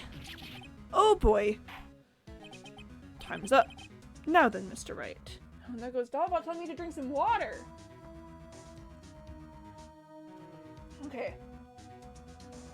Alright, the game is afoot. With regard to the incident at the police department, does any reasonable doubt remain? It appears the defense is troubled by the other blood mark. Looking at the floor plans, a handprint was discovered around here. Really on top of his water game? Really on top of the water game today. Is there a problem with this? Mr. Wright, I'm sorry I can't be of more use. But still! If you can't find anything wrong with that blood mark, Lana will be... Please answer my question, Mr. Wright. We don't have all day. Okay, we're getting ready to save Scum. Getting ready to save Scum. Getting so very ready to save Scum. Alright. Yes, Your Honor. If I've ever needed to concentrate, it's now. What could be wrong with that handprint on Detective Gumshoe's locker? Could there be something I'm missing? Absolutely, I'm trying to save Scum. Yep, that's how we play. That is how we play. Alright. This handprint left at the crime scene clearly shows a contradiction. The only thing that seems clear is you're grasping, Mr. Wright. Well, yeah, I'm grasping, but you know what? You like it, so shut up. You've been staring pretty intently at those floor plans. His little smirk to shrug to shaking his head. Ed. Why did they make Edgeworth like this? Why did they make Edgeworth like this? Why did they make him like this? Why is he such a smug little jerk / affectionate? Okay. I've been staring pretty intently at those floor plans. Where's my mouse? There it is. Tell me, is there a problem with them? Yes, this is strange. Take a good look at these floor plans. Something is missing. Missing? You mean something hasn't been drawn on there? Nods head. Yes, something that, when drawn, will completely change the meaning of the blood mark. Shakes head. Let us pray the defense isn't simply trying to buy time. Very well, Mr. Wright. All this evidence here. Well, let me just keep updating my save Scum file. There's got to be something I can use. The question is, which item can prove something is missing in the floor plans?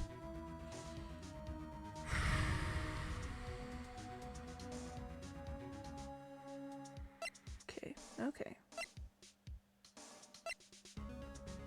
I have some some suspicions. Do you see how this right here, do you see how the blue badger's head is blocking our view of Gumshoe's locker? And how every time we could be in a position to, do you see how every time we could be in a position to see it, either the blue badger's head or like someone walking past is hiding it from us? We never get a good look at Gumshoe's locker on this. Like, I'm gonna watch it carefully to see if we ever get like any hint of something happening. But I will just say that that is automatically suspicious, that we never see Gumshoe's locker. The head could see every single time. What is that, Chester fellow? This is the Blue Badger. It is the mascot for the police department. Yeah, we never get a look at Gumshoe's locker where the handprint is in the where the handprint is later. Okay, but I need to prove that something is missing from the floor plans. Okay. Wild choice. It's pretty crazy. It's pretty insane. I do not know what's going on there. Okay. Actually, genuinely. Listen, I've got my save Scum file set. I straight up, I think the Blue Badger panel might be what we have to talk about here. A police department escort, which is both normal to have and reasonable to have an animatronica. Yep. Every time you see the hand on the blue badger, I can only imagine the blue badger getting slapped. Probably deserves it, honestly. I do want to try presenting the blue badger, though.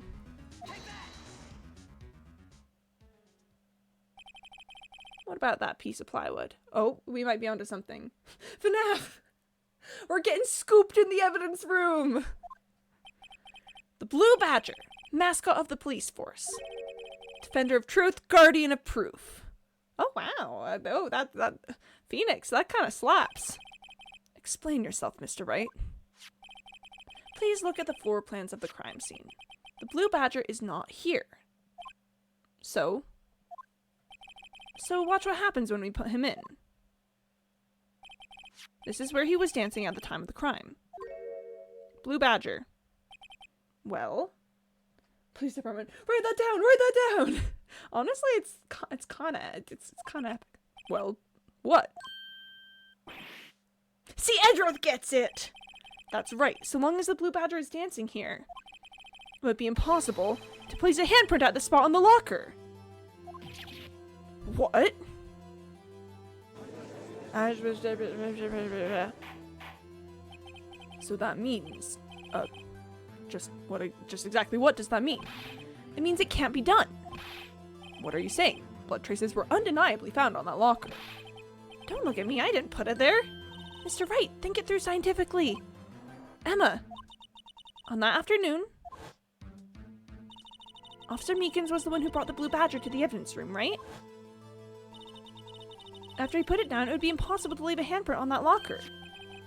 So that must mean this blood mark was left there before the blue badger was brought in.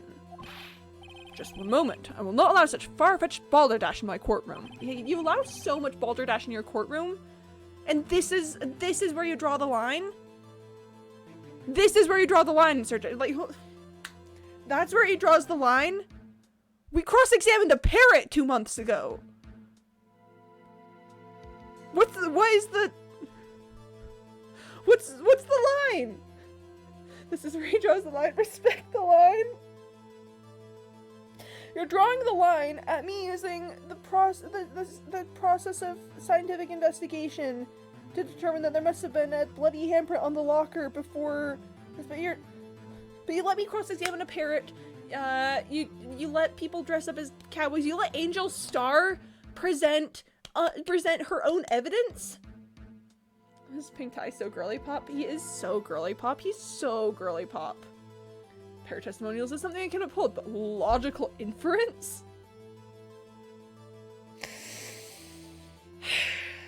This man. Okay, anyway. Oh boy, anyway. It may sound far-fetched, Your Honor, but it's the only possible explanation. On February 21st, in the police department's evidence room, blood was spilled not once, but twice. But how? One time is captured on this tape, taken by the security camera. Officer Meekins cut his hand, from which a trivial amount of blood fell. The problem is, the other time.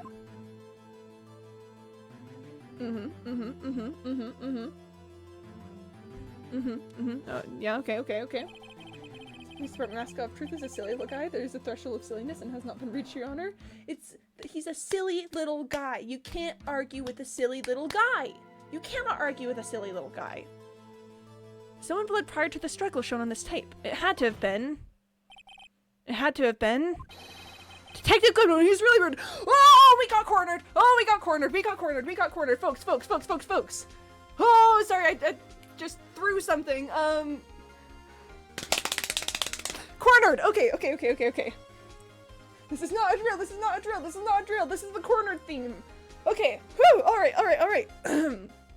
Get ready for some objections. Detective Goodman, when he was really murdered. Oh, here we go. That's ridiculous. I refuse to accept your absurd claim. The murder portrayed in the security tape has been proven to be a fake. However, that does not explain the blood mark found on the locker. So then, assuming this murder you purport really happened, when did it take place? I demand you show evidence that proves when it occurred. When did the first incident occur? To summarize, the defense claims that prior to Officer Meekins being cut by Jake Marshall, who was posing as Detective Goodman, another incident took place in that evidence room. That's right, the blood mark on the locker proves this. Very well, then tell us. When did this first incident occur? As Mr. Edgeworth said, proof must be presented. Proof that shows when the murder took place. There's only one piece of evidence that can show that. Now then, will defense please present its evidence? What shows when the first crime took place? I should have done a save at one point. But okay, I think I know it actually. I think I know. I think. Like, unless can I still? Nope, you can't. Can't cut a cab here. The attorney's badge. That's absolutely correct. 100% it has to be the attorney's badge. No way, it's not the attorney's badge. Detective Goodman, Detective Pikachu crossover. Who knows? At this point, anything could go. Sorry, I'm on the cornered high. When cornered starts playing, we go. When we solving murders and stuff. Oh, you know we solve murders and stuff. You know we solve murders and stuff. I'm gonna drink some water. It's like Jacob's done. It's gotta be relevant sometime. Well, I mean, it was relevant when I was convincing Edgeworth to, you know, listen to me. I get the feeling it has to be here. It has to be here. The only other time that someone entered the evidence room is because look, we've got all the records. We've got Mike Meekins coming in to put the thing. Oh no, oh no.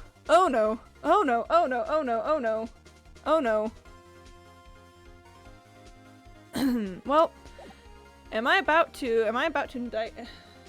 All right. You know what corner is playing? We're just gonna go for it. If the crime took place inside the evidence room, then the killer would have had to enter it.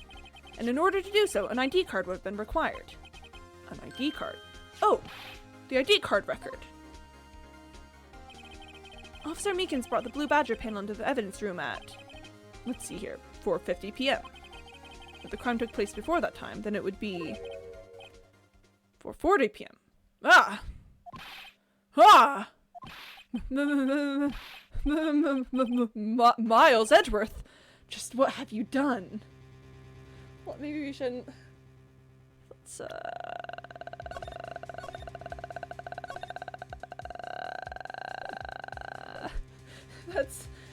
that's what I was realizing right as I was about to present is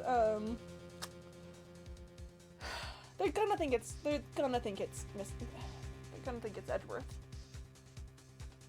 They're going to think it was Edgeworth. But that wouldn't have been enough time! It wouldn't have been enough time to clean up the blood spill! There was only 10 minutes! This man's reality is too easily challenged, in my opinion, especially for a judge. No, really, he's quite ridiculous. I think the judge has gotta get good. No, but, there was only 10 minutes in between when Edgeworth entered the room and when Meekins entered the room. They needed to have time to clean up the blood spill. 10 minutes would not have been enough time to murder someone and then clean up that amount of blood. So I think I can prove it wasn't Edgeworth. I'm pretty sure I can prove it wasn't Edgeworth. I never would have figured you had the nerve, boy. Drop the act, witness. It doesn't take a lot of thought to figure out it couldn't have been me. See? Nope, I ain't getting it. I'm afraid I don't understand either. It's clear from the luminol test that that blood was there. However, when the second crime took place, both Officer Meekins and Officer Marshall failed to notice the blood. That means the blood from the first crime was wiped away by the real murderer.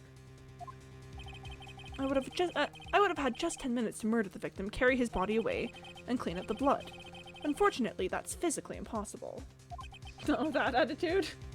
You're so right. You're so right. Edgeworth should just get good. That would mean the crime must have taken place before Mr. Edgeworth entered the evidence room. Let's look at the chart again. There's only one other card number remaining. 7777777. Talk about a lucky number. But wait, that doesn't make sense. How could Detective Goodman have entered the evidence room? Since there's no record of his card being used beforehand, he must have entered along with the real murderer. I mean, I am good, but not that good. That's really what he said. That's the only plausible explanation. He went in with 7777777. That's a lot of sevens. Mr. Edgeworth, please look into this ASAP. Find out whose ID number is 7777777. Whoa, whoa. Yeah, that's a good Rickroll spot. That's a good Rickroll spot, Freddy. Okay.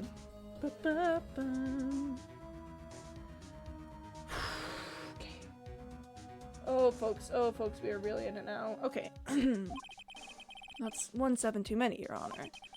Unfortunately, I'm unable to look up the owner of that ID card. At least at present. What? Explain yourself, son. The ID number 777777 belongs to someone at the rank of captain or higher. Someone who is a so-called executive officer. We don't have the authority to inquire into such a person's identity. Yeah, that's right, Phoenix. You object to that. Phoenix writes ID number, calling it now. Oh, they gotta try and pin the crime on me now. Oh, but hey, yeah, wait, how come no one has tried to pin any crimes on me at this point? That's kind of funky. But that's ridiculous, just how... I'm not finished talking, Mr. Wright. There's one situation in which we can be granted such authority. If an official charge filed against an executive is accepted. An official charge? You're all alike, aren't you? With your cover-ups and your forgeries. That's how the prosecutor's office operates. Oh boy, this is not good. I take pride in my work, Officer Marshall. How could no one try to pin any crimes on me? I'm gonna turn just like Miles. Yeah, see? People are trying to pin crimes on Miles all the time. Sure, this is only the second time it's happened, but that's so many times that it's happened. They tried to pin, the deals. No, wait, 3 times! They tried to pin DL6 on him, they tried to pin, the murder at Gourd Lake on him, and now they're trying to pin this on him! That's 3! What? What the heck? And all within 2 months! Yeah, okay. Okay, to be fair, DL6 happened, like, 15 years ago. DL6 is kind of a special case. I take pride in my work, Officer Marshall. I would appreciate it if you would keep your slander to yourself. Slander, is it? Okay. Let me ask you a question. Yes? No, not to you. To her, the defendant sitting over there. Your own little executive. Lana? And also, why haven't we had Lana up to the stand? That is weird. Don't be stupid. She's been charged with murder. Of course we've looked up her ID number. And it's not 7777777. Don't play me for a fool, partner. That's not what I want to ask. All I want to know is one thing. About that incident. The SL9 incident? Answer me this, Chief Prosecutor. In that trial 2 years ago, did you really only use legitimate evidence? Oh boy. Oh boy. Oh boy. Do you need the witness to repeat his question, Chief Prosecutor? I heard him fine, Mr. Edgeworth. 2 years ago, I was in charge of the prosecution for that trial. At the time, occasionally, we felt the powerlessness of the law. At least, I did. The judge has lost all control of his courtroom. Yeah, it's kind of... We've got witnesses asking questions. We've got all sorts of things happening. This courtroom is in disarray. But Lana, I became a prosecutor in order to suppress crime with the law. But before I realized it, we were the ones being suppressed by the law. Bloop, bloop, bloop, bloop. Yeah, that's how it's going. Defendant, just what are you saying? I'll ask you again, Chief Prosecutor. During that trial 2 years ago, did you really present all the evidence in court? Can you look me, an investigator in that crime, in the eye and say you did? Chief Prosecutor, you didn't... I don't have to, Officer Marshall. Why won't you answer him? Drastic crimes require drastic measures. That's just the way it is. We did what we had to, in order for him to get the verdict he deserved. Judge is really here for the drama. Judge is sipping his tea. But Lana! Even if it involved forging evidence. Whoa. Whoa. Whoa. See, that's what I'm talking about. No. No! Order! Order! Order! Lana's remarks caused such a stir. The chaos in the courtroom could not be quelled. The conclusion of the trial would have to wait until the following day. Lana! Miss Lana Sky?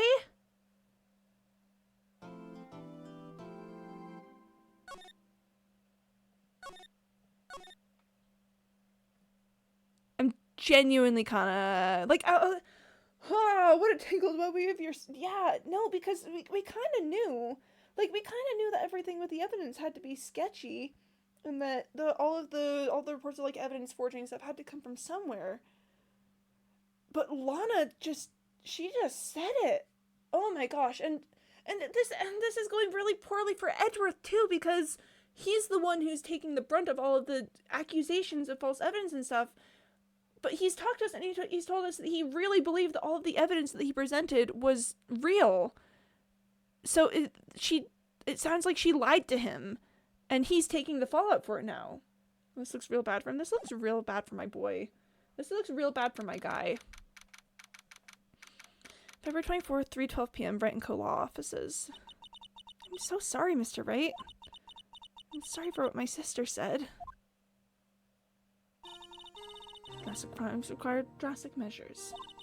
That's just the way it is. We did what we had to, in order for him to get the verdict he deserved. Oof. I didn't know. I never knew that the SL9 incident was just another name for the Joe Dart killings. Sounds like everyone's heard about these killings but me. Lana wanted Dart convicted so badly. That's why she used me. That's why she used what happened to me. What do you mean, what happened to you? It's all there in the file. Joe Dark's last victim was Prosecutor Neil Marshall. When he murdered Officer Marshall's brother, he left behind an incriminating piece of evidence. But what did you have to do with those killings, Emma? On the night Prosecutor Neil Marshall was murdered, Joe Dark tried to kill me.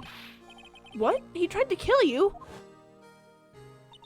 Officer Marshall's brother, Neil, was only trying to save me. So that means you... Yes. I was a witness in the Joe Dark trial. Okay, try give me just a sec here.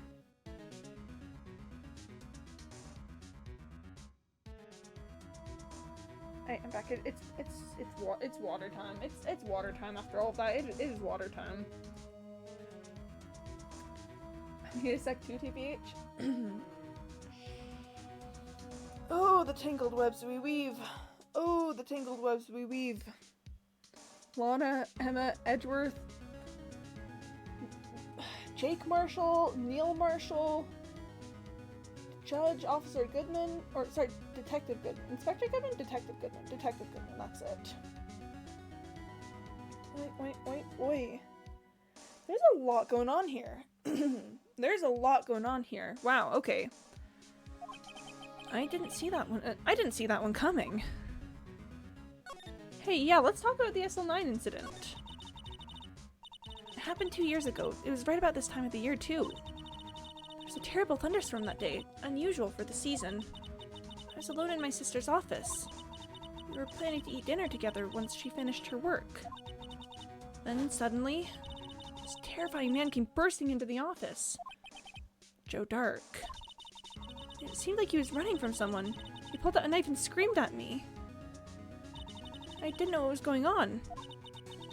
Just then, Prosecutor Marshall showed up. Jake Marshall's brother. Joe Dark tried to take me hostage. But before he could, Mr. Marshall tackled him. Then, what happened? I'll never forget it. Lightning struck and the lights went out. Suddenly, a bolt of lightning flashed outside the window, lighting up the office for an instant. I saw then burned a permanent picture in my mind. I can still see it now. A permanent picture? Okay, let's talk after the incident and then let's talk permanent picture. I don't remember the moment when Dark stabbed Mr. Marshall. So you weren't able to testify about that? No, I was only asked about when I was attacked. That must be why she made up the crime. Made it up? You mean provided bogus evidence? The prosecutor's office wanted that guilty verdict so badly. Lana forged the evidence and Mr. Edgeworth used it. Edgeworth? Yes, but I'm sure he didn't know anything about it. So she just decided to lie about it? I know. Oh my gosh. Yeah, crazy stuff here. Crazy stuff. And using forged evidence and not telling Edgeworth. Genuinely, I'm kind of upset about that. Emma never did. Emma is precious and needs to be protected. Yeah, big Emma enjoyers out here. No, I'm really upset about that though, because Edgeworth has had the accusations of false evidence stalking his entire career. You know, I almost get murdered and decide to keep it a secret. Well, no, because she testified about it. But yeah, I guess she didn't tell Phoenix. Even with SL9 coming up, yeah, she hasn't told me yet. Hey, yeah, that is kind of weird. Trauma. He couldn't have known he was being given false evidence. Even so, that's when it all started. The rumors about Mr. Edgeworth, I mean. It's all my fault. If I could have just testified properly, none of this would have happened. So it's true, even though he may not have known it. Edgeworth really was involved in falsifying evidence. After that case ended, Lana was never the same. See, I do feel like the autopsy report from Maya's trial is still sus. Like that was real sus, that second autopsy report. But you know, I'll let that lie. That's way over by now. She became cold, like she is today. She must not have been able to face up to what she did, especially not to Emma. Let's talk permanent picture. What did you see in the instant that crime occurred?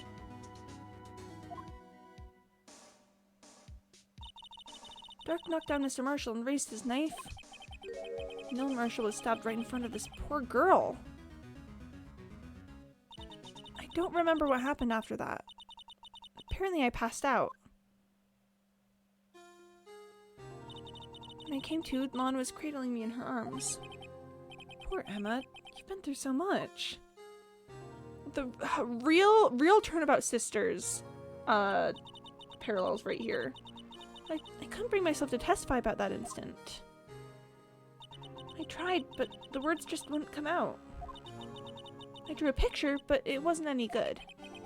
2 years ago, you must have been 14. That's understandable.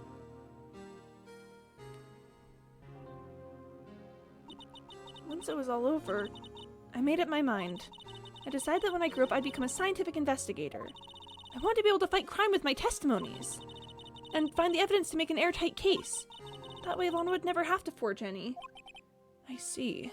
I think I'm finally starting to understand what makes Emma tick. But there's still something that bothers me about that crime. Something puzzling. There's something that's puzzling me, Emma. What is it? You said you were in Lana's office at that time, right? That's right. Why then would a serial killer come running in there? Not only that, but he was being chased by a prosecutor? No? What? Tell me she didn't? What? Wait, what? What? What? Wait, Mr. Rook, maybe... Have you figured something out? I might be a step behind on this one, actually. Was it a setup? Oh. Oh. Oh no. Oh no. I'm gonna drink some water. Oh no. I don't want to. Oh, I don't want to consider it, but I think we have to at least think about the possibility. Certainly hope that she wouldn't place her own sister in there. Yeah. Oh, there's no mystery there. Oh, okay. Jodrak had been taken in for questioning that day. Taken in for questioning? You mean by the police? Of course. This happened at the police department. He tried to run away halfway through the interview and fled into my sister's office. Pop Nemo. Yeah, good response there. But why did he run all the way over to your sister's office? Because the detective offices in the questioning room are right across from the elevator. Across from the elevator? But Lana was the chief prosecutor, wasn't she? No, silly. Didn't I tell you? 2 years ago, Lana was a detective. What? She was the best in the entire force. Oh my gosh, Dollbot telling me to drink some water. What? That's news to me. Okay, drinking water. Hey, wait a second. Hey, wait just a second. Head prosecutor Miles Edgeworth witnesses Lana Sky Emma Sky. Executive investigators Damon Gant Lana Sky. Oh.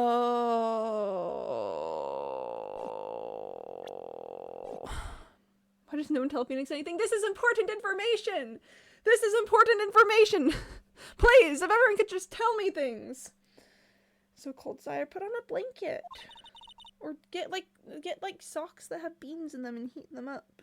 Sorry, Freddy. Sorry, I'm emotionally distraught right now. After the Joe Dart case, she was transferred to the prosecutor's office and made chief prosecutor. Lana used to be a detective? I'd better have another talk with her. Well, folks, we've got a mystery to handle. Let's go talk to Lana Sky. February 24th, Detention Center Visitors Room. Hello, Lana. Lana? Mr. Wright, it seems I keep causing you trouble. Falsifying evidence. I didn't think you were the type. Criminals don't mind playing foul. Why should we?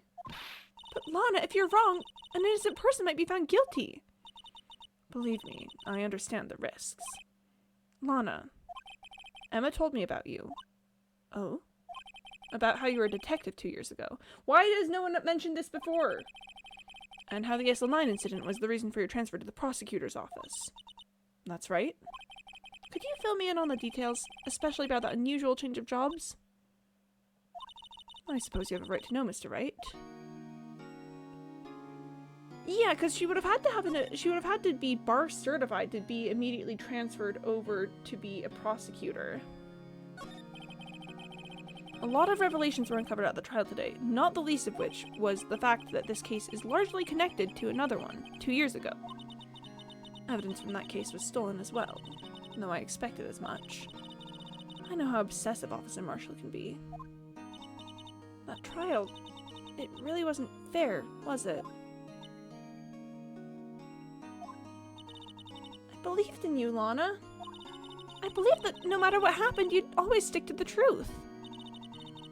It couldn't be helped, Emma. On that trial 2 years ago, I sold my soul. Well, all drama aside, the fact of the matter is, at 5:15 there was no murder at the police department. Tell me it's not true, Lana, with the way this Miss Starr said. About you stabbing Mr. Goodman with a knife. Lana, I don't understand. See, every time she's directly confronted about it, Lana doesn't say anything. She doesn't say anything every time she's directly confronted. That's sus. Even at this point in the case, I feel like it's especially sus. Why won't you tell us?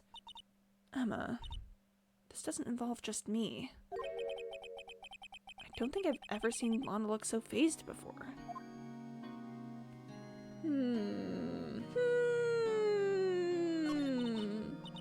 It's true. I was a member of the police force 2 years ago. She was amazing. They still talk about all the cases she and Chief Gant cracked together. If it was somehow... didn't she confess or something? If it was somehow Emma, I walk, I run, I riot. I don't think it was Emma. She confessed. But every time me or Emma directly asks her, did you kill Bruce Goodman? She just doesn't answer. I don't think she killed Bruce Goodman. I think Bruce Goodman was killed at the... police department, put in the trunk of Edgeworth's car, and then driven over to the prosecutor's office. And then Lana is somehow being set to take the fall for something. I don't know why she would do it. Gantendorf.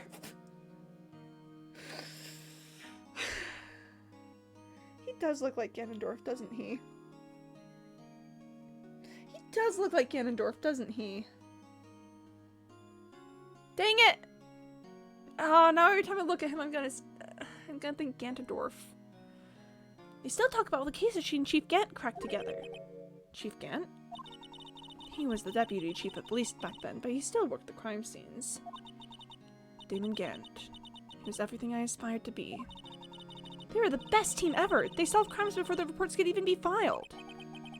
Emma really idolizes her big sister. But now you're chief prosecutor. What happened? I always planned on becoming a prosecutor. The reason I became a detective was to gain experience investigating crime scenes so you could use that experience in court, right? Gant's help in the SL9 case was crucial to its resolution. After that, he became chief of police and arranged my transfer to the prosecutor's office. Maybe I should ask more about this investigation of theirs 2 years ago. 2 years ago, I was second in command of the detectives investigating Dark. Second in command? That means the investigation lead was Damon Gant, right? Yes, Deputy Chief Gant and I shared the same office and the same investigations. The same office. That feels significant. Oh my gosh, you guys! Joe Dark running into the office? Possibly looking... Oh my god, they were roommates. Oh my god, they're roommates. Oh, also, hi Corvigay, welcome to the stream. How you doing? How you doing today? Things are getting crazy out here. Things are getting crazy out here. Okay. Okay. No, guys. They were roommates. Oh my gosh, they were roommates. Guys. Joe Dark running into the office could have been looking for Damon Gant, right? Or Lana or something. I don't know. I don't know enough to like really definitively say something here, but the fact that they share the same office really makes me sus about whatever Joe Dark was doing running into that office.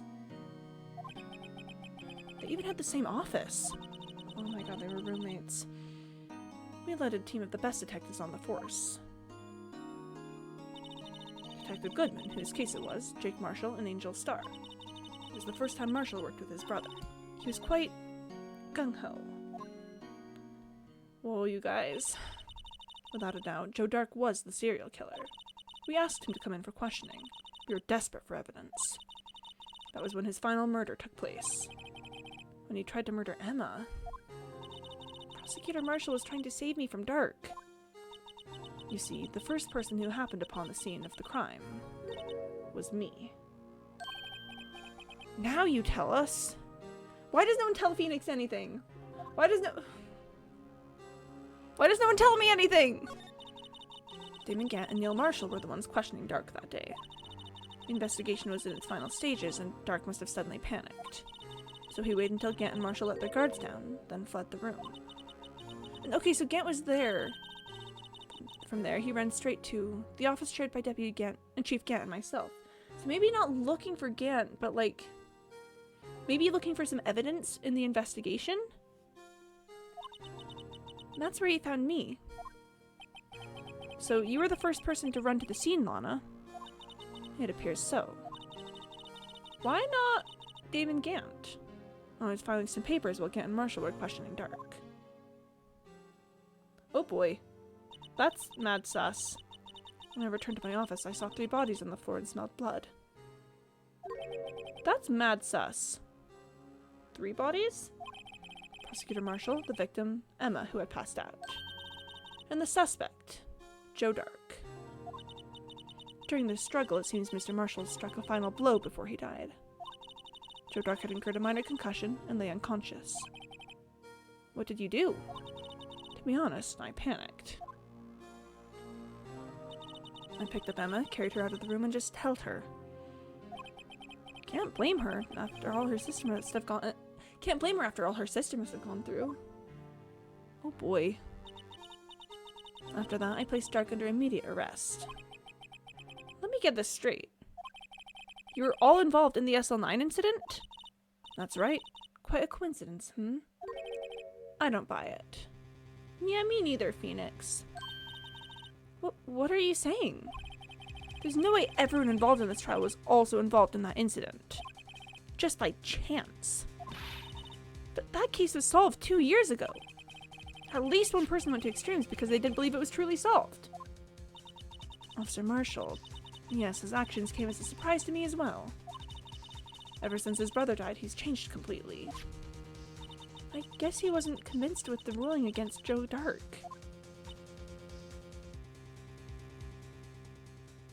Hey, wait a second. And he's not convinced of the ruling against Joe Dark. It sounds like he doesn't think that Joe Dark killed his brother. But if he was on the case... Okay, wait, hang on a second. I gotta reason this out.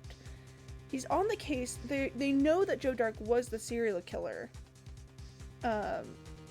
So theoretically, if Joe Dark did actually do the killing, if Marshall believed that Dark did the killing, then he should be fine with a verdict having been passed. Joe Dark, serial killer, this is true. Joe Dark didn't kill brother. Yeah, that's kind of what I'm wondering right now. Because the only reason I can think of that Marshall would be unsatisfied with the verdict is if he doesn't think that it was Joe Dark who actually did the killing. Joe Dark killed brother, Joe Dark convicted. Yeah, is this like another DL6 kind of style where someone's taking the fall for a crime for reasons? Like I don't think it's like an exact DL6, you know, someone's protecting someone necessarily with this. But it feels like a DL6 where there's a clear like other someone's doing this because they don't trust what the it's an extra wrinkle. It's there's so many layers to this. Why did he go to their office? Because it doesn't sound like he was trying to escape. It sounds like he was going to the office. Because Joe did deserve it, allegedly. Yeah. There's no doubt that he was the serial killer, but there's no evidence against him. But then, why did he go to the office? What happened after Emma passed out? What evidence did Lana forge? And then also, like, what are Marshall's suspicions? I really want to know who Marshall thinks did it. Or if that is what's happening at all. There's a lot. Life doesn't end with the closing of a case. Everyone has to live the rest of their lives with their memories. That case just might not be over yet. Oh? Emma was assaulted by Dark at the police department, right? Yes, in the office that Dame Ganton and I shared. The office that Mr. Ganton now occupies by himself. The chief's office.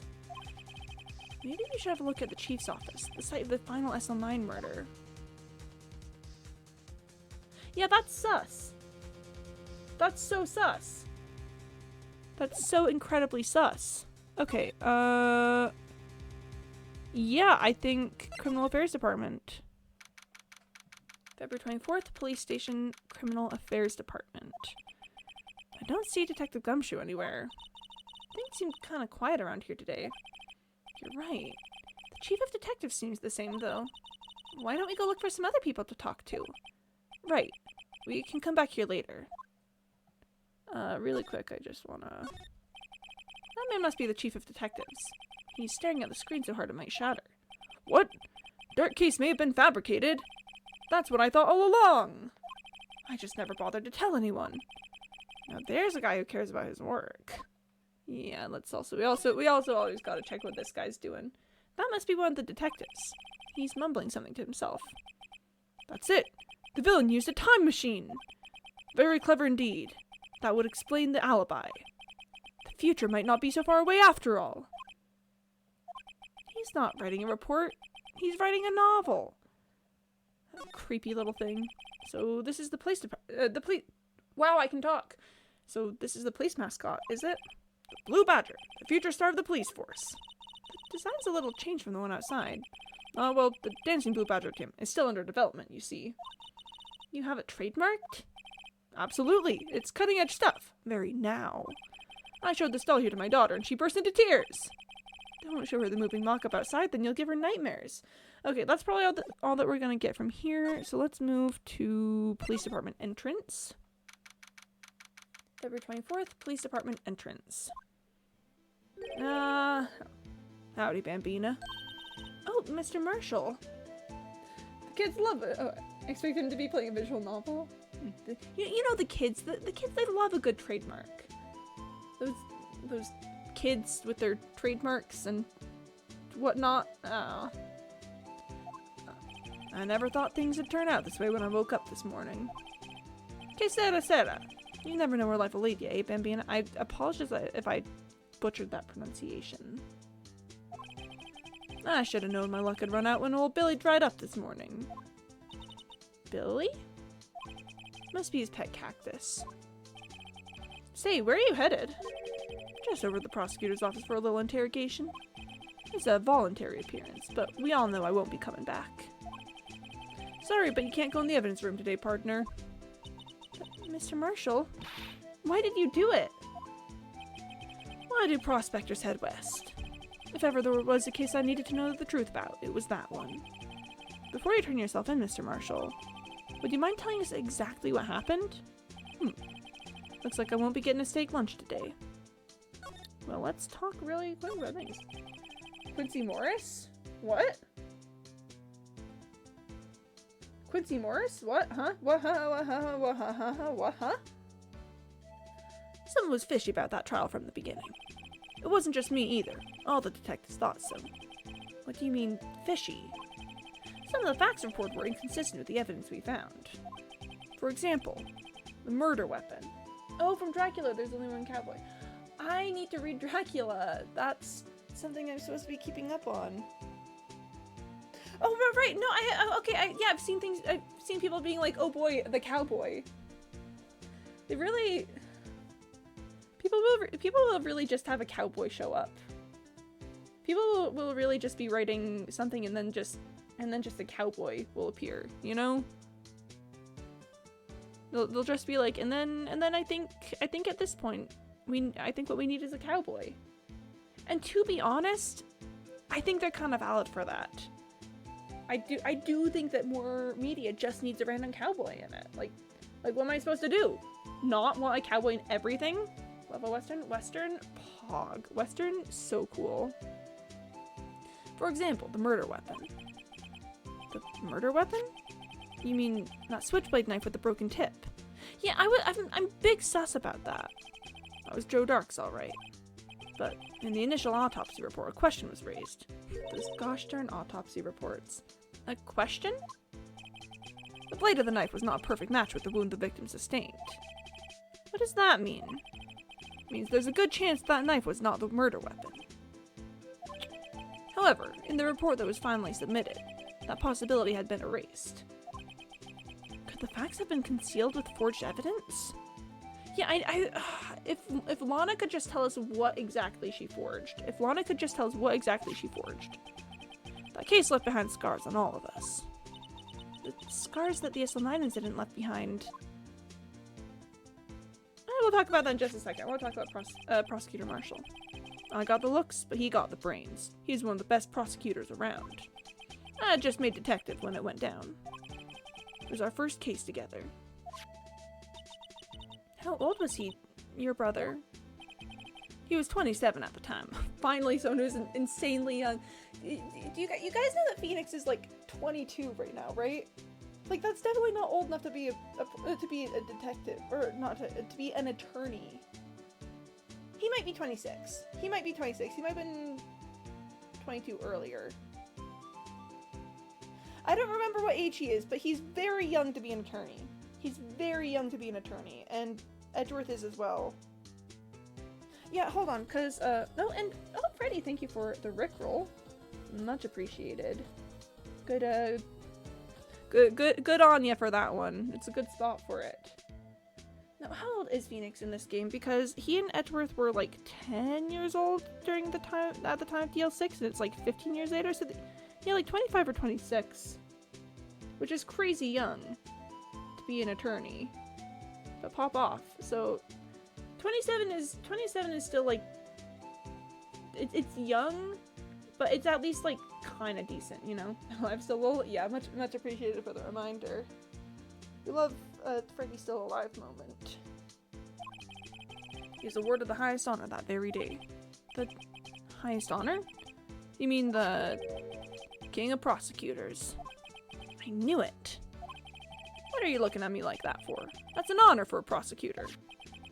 Mr. Marshall must have really been close with his brother. The day the SL9 incident took place, that wasn't the same day as... That's right. It was the day of the evidence transferal. Sus. Also, you have to get going, but I hope you have a fantabulous day, Pookies. Oh, well, thank you for stopping by, Freddy. Yeah, good luck with whatever you gotta get going for. This case of Lana doesn't tell us anything. Mm-hmm. We are in the ladder. We are definitively in the ladder. Interesting. It was drizzling that morning, and by nightfall there was thunder.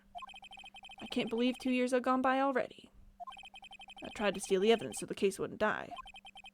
Apparently someone tried to stop you. Detective Goodman was murdered, and the evidence locker was empty. Because I've always had my suspicions about the autopsy report. Because it just says died within an hour and a half at 4 p.m. And that's, you know... I've always been suspicious of that, but now it's looking like it's closer to 4:20 than not. Blaze it. But, there's so many things that aren't lining up about this case. There's so many things that aren't lining up about this case. There was something going on behind the scenes in that case. We all knew that later. Every detective involved in that investigation, save one, was taken care of. Oh, right. Miss Starr was fired, and I was demoted and boxed away in a tiny room. What about Detective Goodman? If they did something to him too, the commissioners would get suspicious. No, they were careful enough not to be too obvious. They? Who are you talking about? Don't get upset, Bambina. I mean Damon Gant and Lana Skye. Mad sus. The investigation lead, Damon Gant, and his second in command, Lana Skye.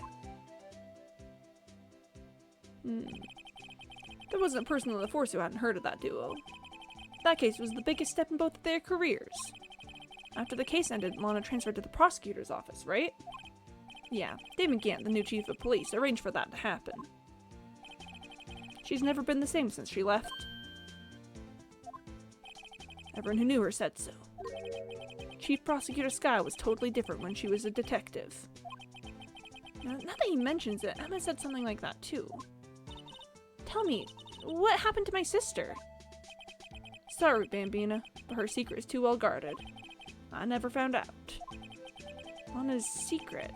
It all started 2 years ago. Yeah, because she was forging evidence. So there you have it. That's my story. Did you enjoy it, partner? It was certainly enlightening. There's one thing for sure I found out in court today. That boy Edgeworth isn't my enemy. He was the one who used falsified evidence to get a guilty verdict. But someone else was the one who gave him that evidence and planned everything. My boy Edgeworth! My boy, my guy!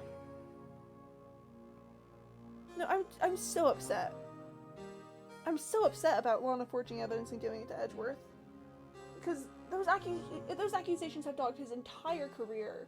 Like, even I, just kind of coming into the whole demon prosecutor thing, immediately heard, like, oh yeah, you know Edgeworth, he'll do anything to win.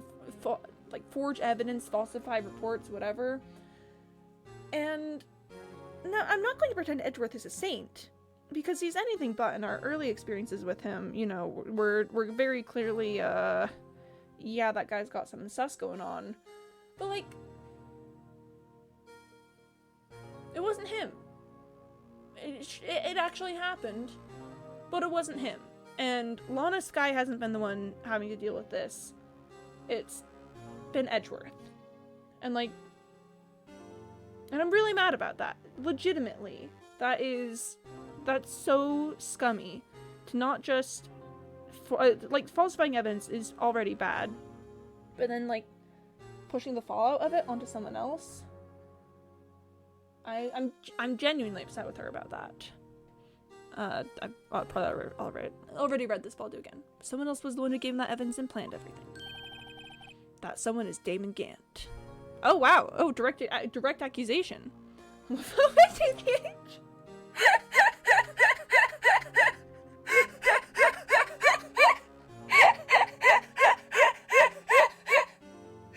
Guys, I can't believe they gave Edgeworth falsified evidence because they hate gay people. I can't believe this. This is so sad. This is so sad. I can't believe it would be this way. Woo! Okay. That someone is Damon Gant. Don't believe me? Well, I don't blame you. I won't even be a patrolman after today. Oh, well, okay. Too bad I won't be around to work with you when you become a real scientific investigator. Oh, that's kind of cute. Adios, Bambina. And he left. He's gone.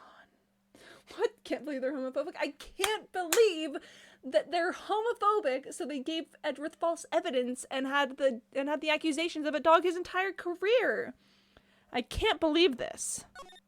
That's crazy. That's crazy. All right. Whew. Police station, criminal affairs department. This place is always pretty empty, but today it's deserted. That must mean everyone's busy solving crimes. Hopefully. Well, if you're looking for the others, they're all in the conference room. Thanks. Oh wait, sorry, I was reading that with Damon Gant's voice because I saw Chief, but it's the Chief of Detectives. Wow, he actually talked to us. With the Chief Prosecutor saying what she did and the decision about what to do about Mr. Edgeworth. Not to mention our statement to the media in tomorrow's trial. There's more chaos going on than Thanksgiving and Christmas put together. I think festive is the word usually used for those. Sir, we'd like to have a look around Chief Gant's office. Just use the connecting hallway to the other building and take the elevator to the top floor. Really? You mean it's okay for us to go in there? I mean, we aren't police officers or anything. Hey, you're right! You can't go in there! It's off limits! Now I see where Detective Gumshoe gets his unique charm. Well, what are we waiting for? Let's head to the Chief's office. Emma? Emma? Alright, well, it's water time. It's time to drink water. Gotta stay hydrated. Emma?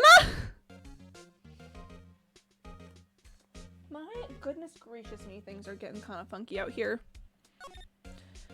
Well, she wants to do it by the book, but also off the book. Can't believe we live in a society. We live in a society where Lana Skye falsifies evidence, and it's a whole thing. And then the Chief of Detectives tells us we can't go in the Chief's office, and then we immediately head over to the Chief's office. We live in a society. What, there's an organ in here? February 24th, Police Department Chief's office. Oh, that makes sense, actually. Oh, wait, hang on. Whoa, where am I? Actually, I'm going to be honest. A ton of things have suddenly started making sense. This genuinely... some things have just clicked into place in my mind. The presence of this organ here. Alright. In the Chief's office, silly. At least that's what said on the door. Check out that pipe organ. That's real, isn't it? Hey, I used to take organ lessons in kindergarten. In kindergarten? They used to call me Little Miss Bach. I thought I was a genius until they tried teaching me notes. Oh. Hello? I never could remember where C was. Okay, what's the voice I do for him? Oh, it's you two. Chief Gant. He put that paper he was reading in his desk. So, righto, have you been swimming lately? What's his thing with swimming? What's his thing with swimming? What is his thing with swimming? Why does he always ask me if I've been swimming? And why does he ask if we should all go swimming together? What does he want? What does he want from going swimming? What's he looking for? This man, I swear. No, I haven't. I've been kind of busy lately. When you're a watch night gym leader. know, that's really me when I'm a water type gym leader. He's just a little soggy. He's just sopping wet. Oh my gosh, that's probably it. Oh, I'm gonna go stop at Tony to drink water again. Thank you, Dollbot. That's probably it. He's trying to convince us that he's a sopping wet cat left out in the rain. Can't fool me. He's Ganondorf. I can appreciate that. I've had my hands full too with Mr. Marshall's misconduct. And Lana's provocative statement. Provocative statement. Oh, you mean about the forged evidence? 2 years have passed since that incident. My, how time flies. See that big picture on the wall over there?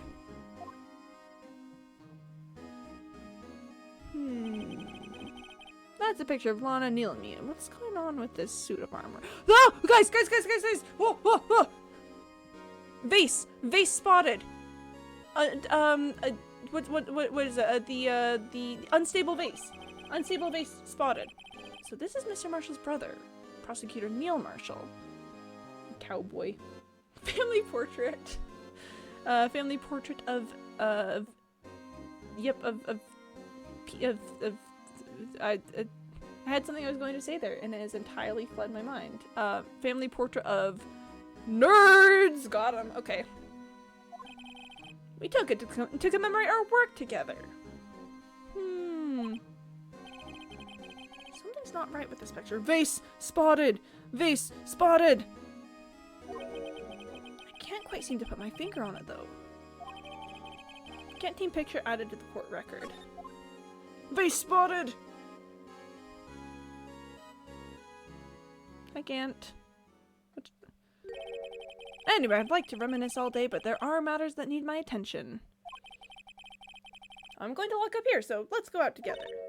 Oh, but this office, it was a crime scene 2 years ago, wasn't it? That case has long since been over. There's no need to investigate it anymore. All the same, we'd still like to have a look around. Perhaps you didn't hear me. I said there's no need to investigate it anymore. This one right here, this sprite, that's the one that makes me hate him. That's the one that makes me look at him with contempt in my eyes and fury in my heart.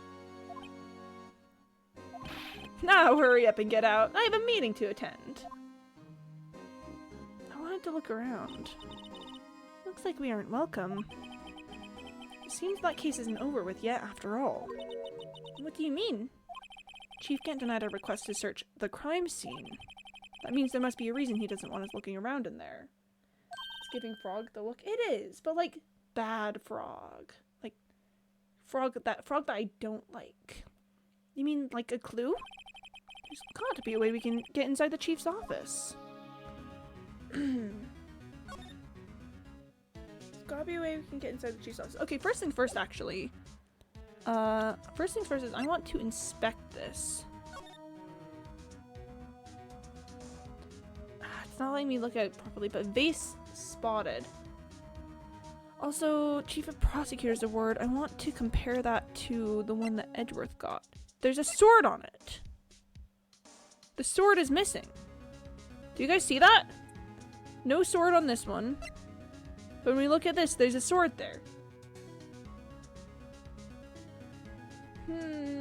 Also, what is up with that suit of armor?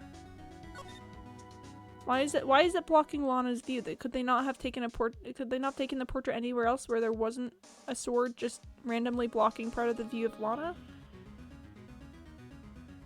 Necessity number one, this shot is really badly framed, you know, and it's like it's very unfortunate, honestly. I can't believe that the photographer didn't ask them to move into a better position for it. But also that's real sus right there, that the award had, okay, alright, anyway. We have to figure out where we're going. That's the way to get into the chief's office. I mean, let's try heading back here. Okay, yeah. February 24th, Police Station, Criminal Affairs Department. Hey, pal. Detective Gumshoe, aren't you supposed to be in a meeting? I'm, just taking a breather. My feet hurt. He got kicked out again. From sitting so long? Actually, from serving everyone coffee. Sounds like Detective Gumshoe is still out of the loop. Say, have either of you seen Mr. Edgeworth? Edgeworth? No, why do you ask? He's under fire from both the police department and the prosecutor's office. It's almost like the battles between you two in court. It sounds serious. Is it because of what my sister said? That's basically what it all boils down to.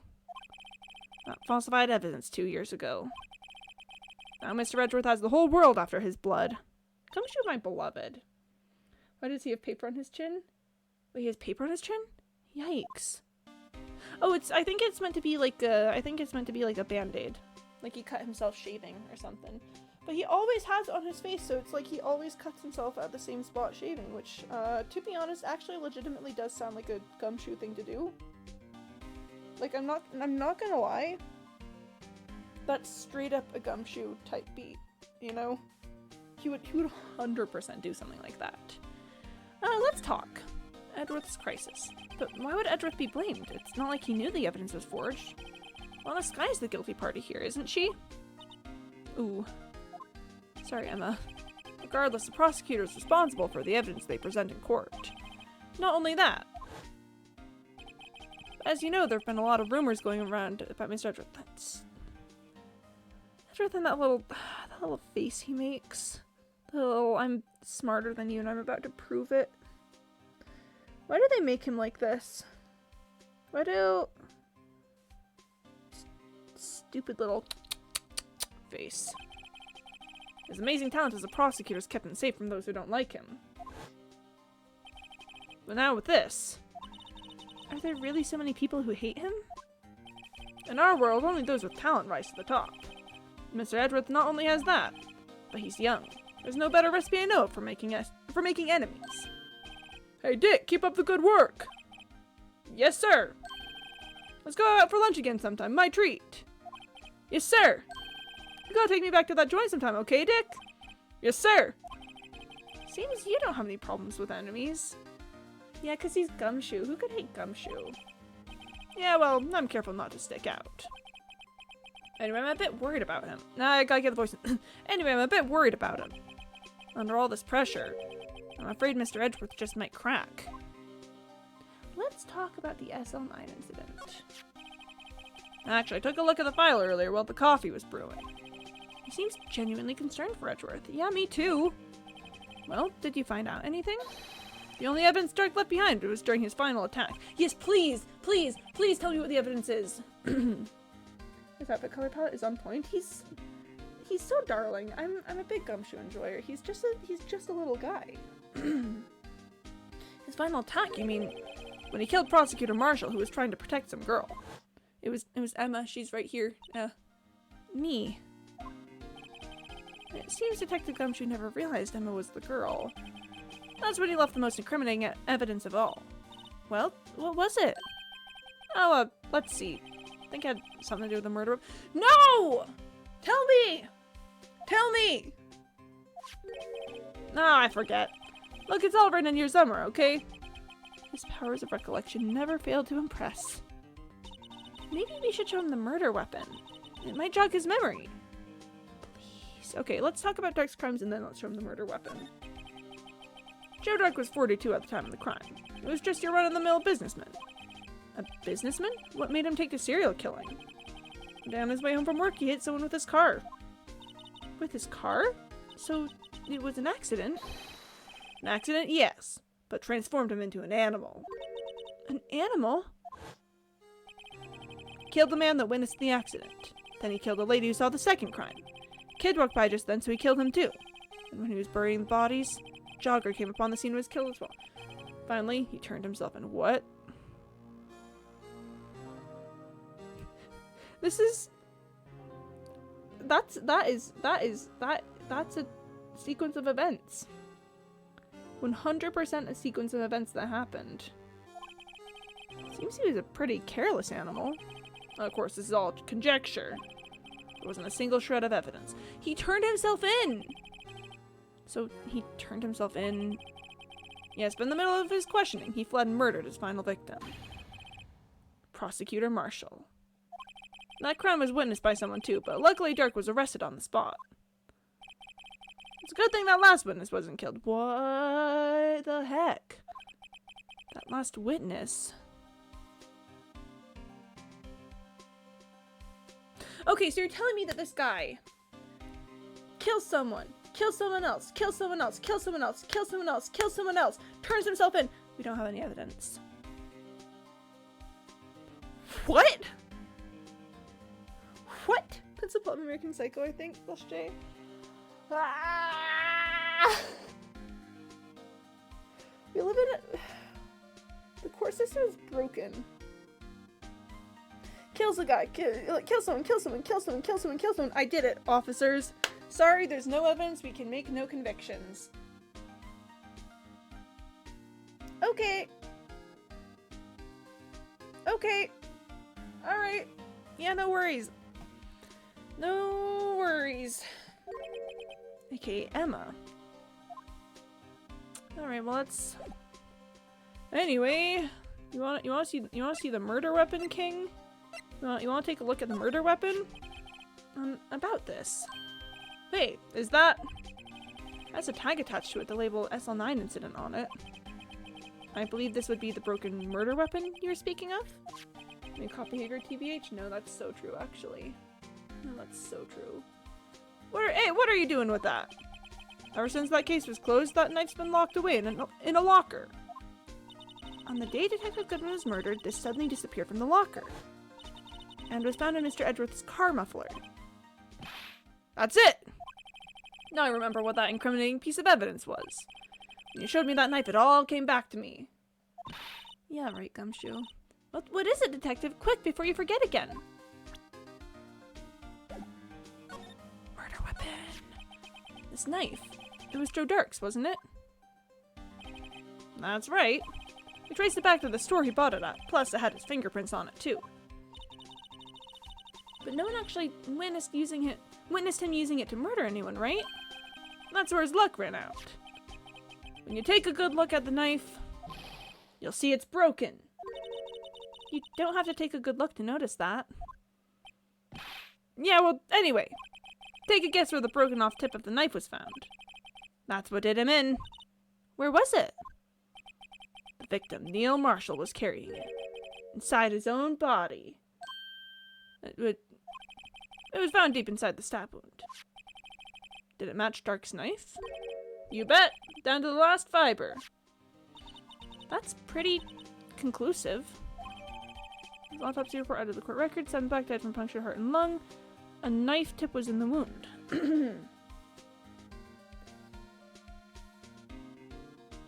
Okay. Okay. So what evidence did Lana fake? Wait, just a second. When we were talking to Marshall, he said that that something was off about the knife. Did Lana put the knife tip into the wound and break it or something? Did Lana?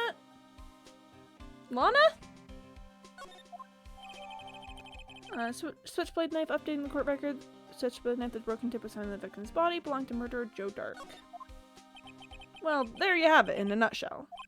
That's all I know. Can I ask you one more thing? What is it? If it's money you need, you should ask Chief Kent. It's not money, but it does concern the chief. His office is a crime scene, right? It's where Prosecutor Neil Marshall was murdered. The chief's out now and his office is locked, but we'd like to have a look around if that's okay. Come on, Gumshoe. Come on, Gumshoe. Well, any detective's ID card can unlock the door. What? Really? But if I let a civilian in there, I'd be charged with breach of trust. Breach of trust? Simply put, I'd be canned. Oh. Sorry, pal. I don't plan on getting fired because of you. No, that's very reasonable. How about this ID card? It was Detective Goodman's. No one would work either. The data was deleted the day he died. Pop off, I guess. Oh. So in other words, Gumshoe's our only chance of getting into that office. I wonder if there's something we could show him that would make him change his mind. Yeah, alright, I'll take a look at the court record. What can I show him to change his mind? There's gotta be something related to Edgeworth, right? It's gotta be something really to Edgeworth, but there's no penalty here, so it can kind of just show whatever. So to be honest, I think let's start with this. Detective, here's my attorney's badge. You show this to me every time we meet, pal. Real men show their police badge. Enough said. Ah, cop behavior. I wish I had a badge. Even an ID card would be nice. Yeah, but I mean, we gotta show the attorney's badge. We just gotta. We simply gotta. I feel like it's something related to what happened to this award, but let's just start with... Actually, but let's start with this. Maybe? No, let's... No, right. That's, yeah, that's his I don't want to tell you anything dialogue. About that jar. I think I've seen it before somewhere. Somewhere?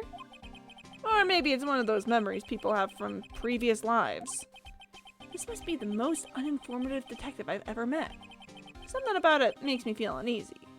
Well, yeah, it's got blood on it. It's like I'm in the chief's office and he's yelling at me. Chief Gant? Where could I have seen that before? Maybe now? No! Come on!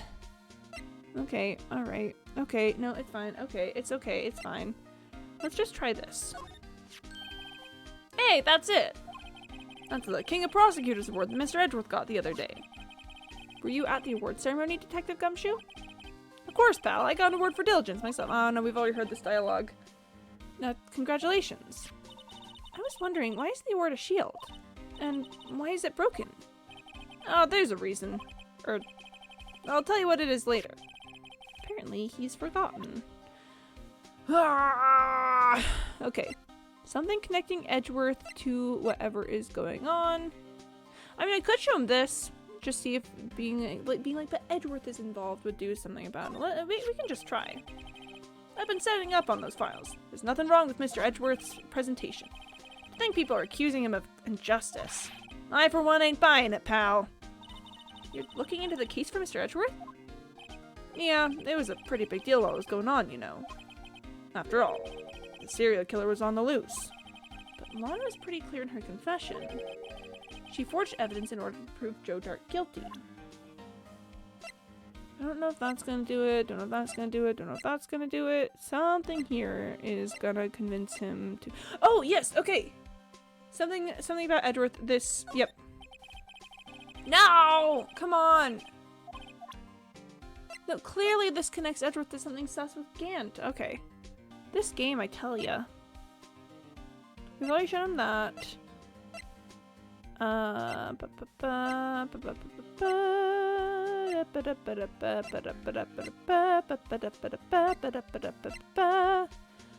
something to change his mind and let us into the office. I don't think Edgeworth's knife will do it. I cannot wait to find out if my theory about the stabbing in the trunk is correct. Goodman's autopsy report, memo in the car trunk, muffler, something to do with the office, I feel like. I don't think ID records is gonna do it. And documents, you know, the stabbing.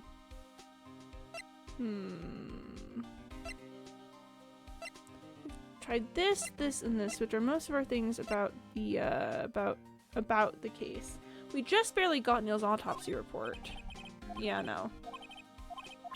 Yeah, that's not gonna do it. I could just present everything, but that's boring. I want there to be a reason behind what I do. Security, rubber glove. I would love for this to do it, to be honest, because I feel like that clearly shows that there's gotta be something sus about, like, what is this case, and why was Edgeworth bringing evidence from it back to his office at Gant's request, you know? So I guess at this point we gotta I mean, we already showed him the knife, but I could try it again.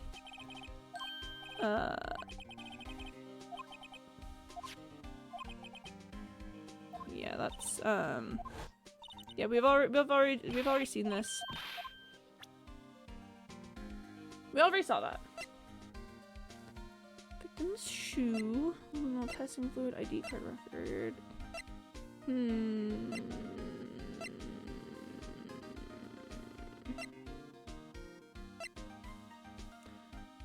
mean, I could try this, but I don't think it'll get us anything.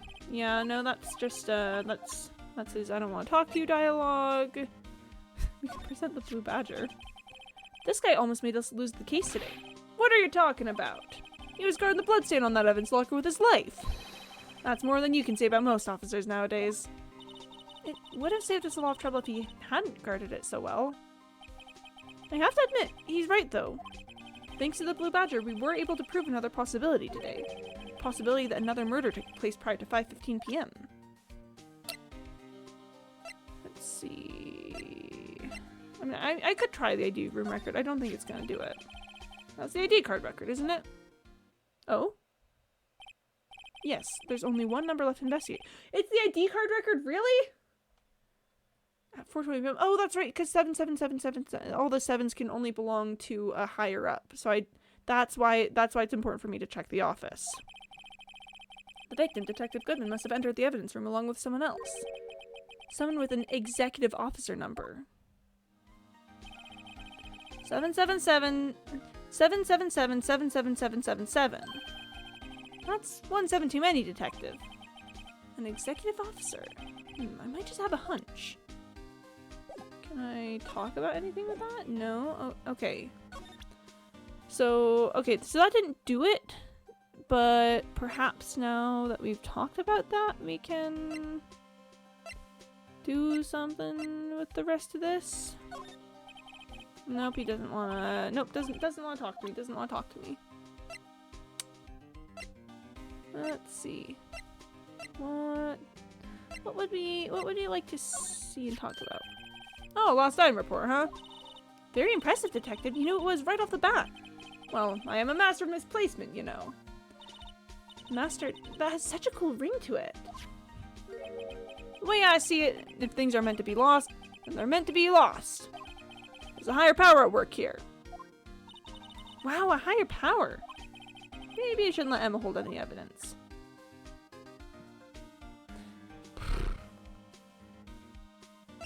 Why wouldn't he finish writing this? Why wouldn't he finish writing the lost item report? Kinda mad sus, you know? Kinda crazy, if you know what I mean. Yeah, I'm just gonna point out a couple things, because I'm pretty sure I do need to present. I think to progress, I'm going to have to get past Gumshoe here. But the question is how we do that. I mean, I've already presented this, but yep. I don't think we're getting any new. Don't think we're getting anything new from that. Can I move to? No. I can't move over to the office yet. Gumshoe, please! Gumshoe! I promise I can prove this to you!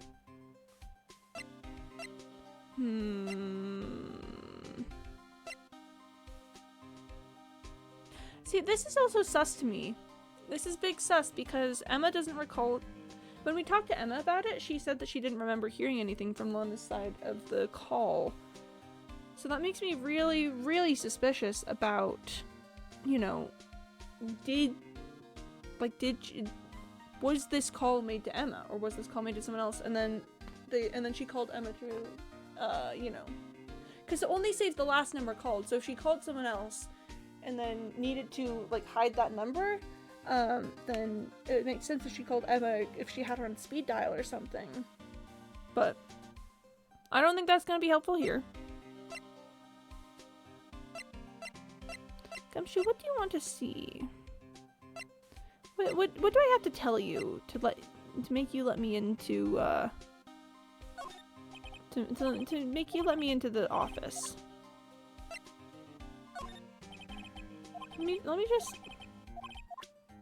What do you want to know, King? What can I do for you here? I can't believe Officer Marshall would do something like that. You know Officer Marshall? Of course I do. He was like a mentor to me. Oh, hello. When I first started out, he even gave me a small cactus. Really? He said, Dick shall listen to all your troubles. Note to self, Detective Gumshoe talks to a cactus. Hard to believe he's just a patrolman now. Someone ought to trade places with him. What? Why are you looking at me like that? Steal his keycard and run? I would love to! I would love to. Just let me just commit some crimes. How does that sound? How do we feel about let's just commit crimes. Anyhow. I mean, I guess we could present this again, but I don't think that'll change anything. Because, yeah, he's just saying he's looking into the case. Pretty big deal. Serial killer's on the loose. Law's pretty clear. Forged evidence. What evidence did she forge? I really would love to know. No, doesn't want to talk about that.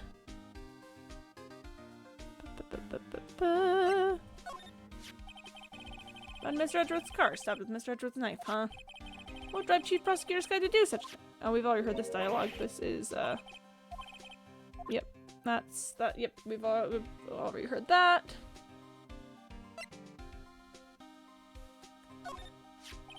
This ID card belongs to the victim, Detective Bruce Goodman. You can do just about anything these days with a card and a secret number. Scary. It's only scary because you keep dropping your card, Detective Gumshoe. Forget my secret number a lot, too. I'm scared of myself. But I'm me, after all. What could be wrong with that? I think I'll stay out of this conversation. I swear I presented every single piece of evidence that I have, pretty much. Not literally, but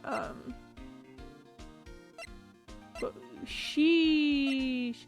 This is the closest I've got, I feel like, is being like, look, we need to, it has, the last number is someone with a high up, you know, who is high up in the organization.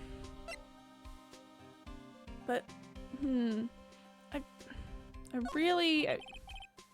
really want that to be something, because the fact that Gant asked Edgeworth to bring that to his office, that's mad sus.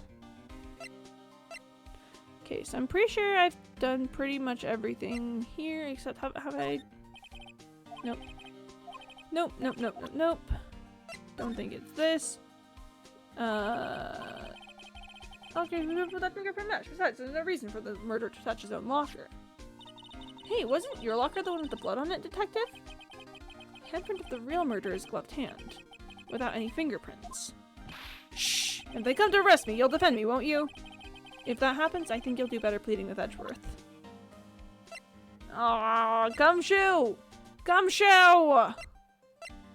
What do you want, man? Okay. I mean, we can try moving to another location to see if we run into anyone. I should probably check that before we, oh! Maybe we were missing the evidence. February 24th, Prosecutor's Office Underground Parking Lot. No one's here today, not even Miss Starr.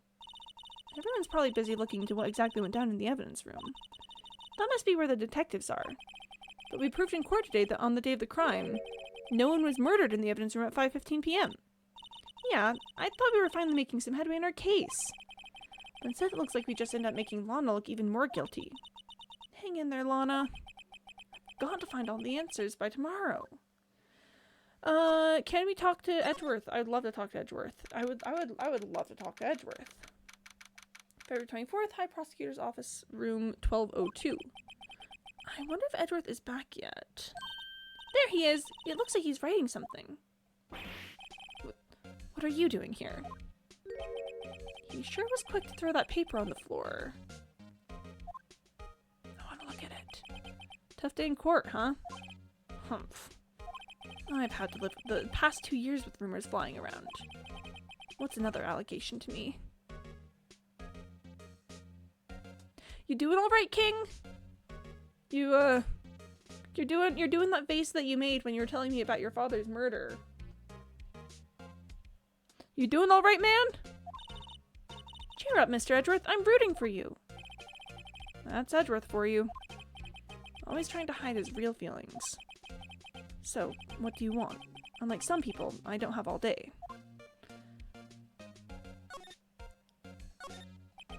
wonder what he was writing before. Oh, there goes Dollbot telling me to drink some water. Thank you, Dollbot.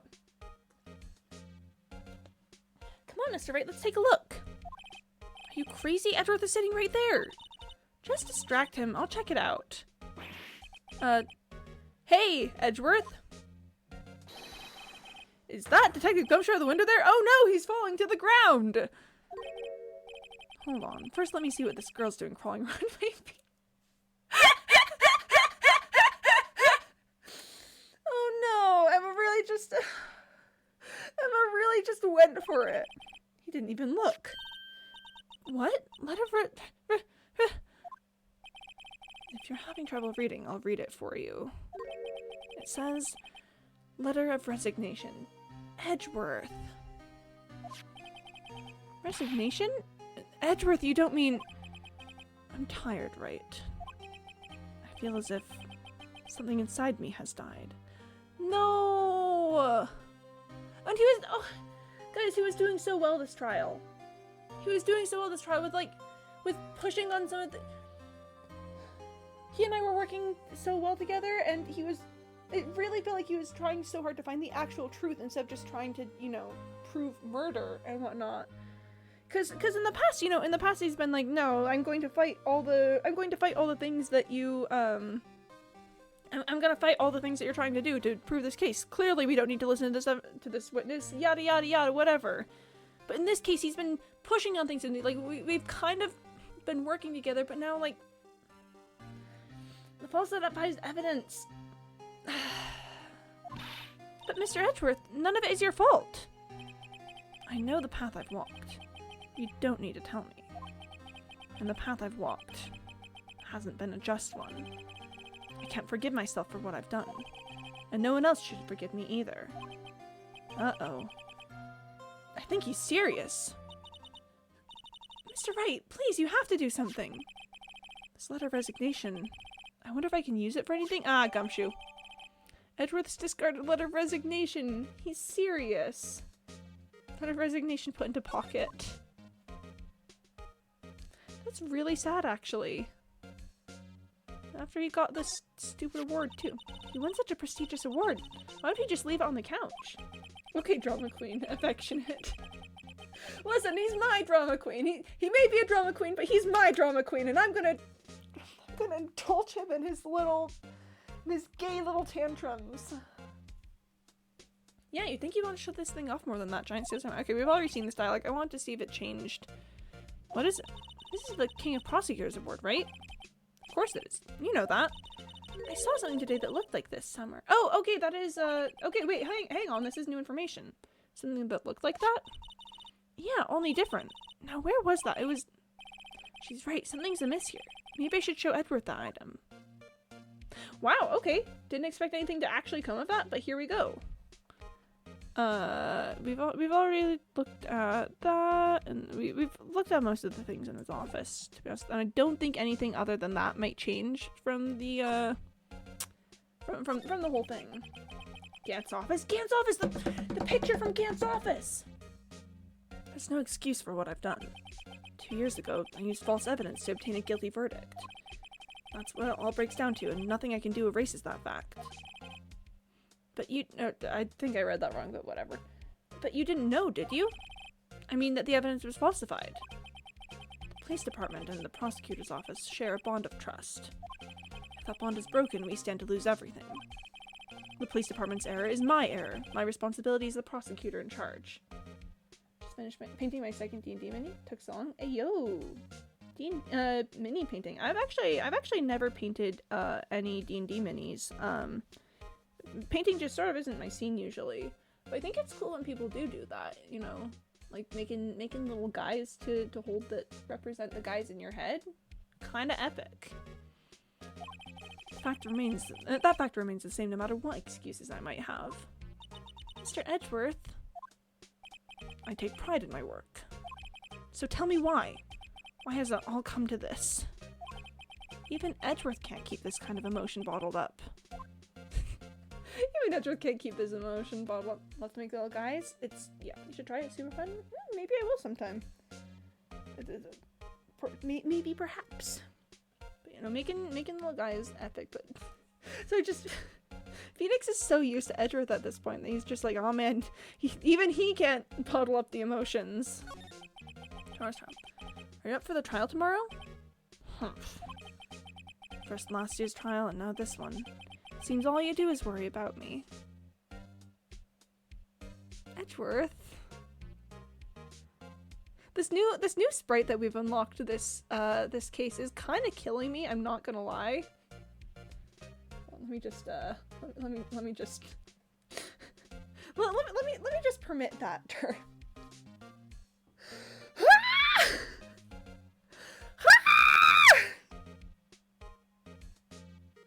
I'm blushing. I'm blushing. I'm 100% straight up blushing. 3000%. I got automated for calling him gay.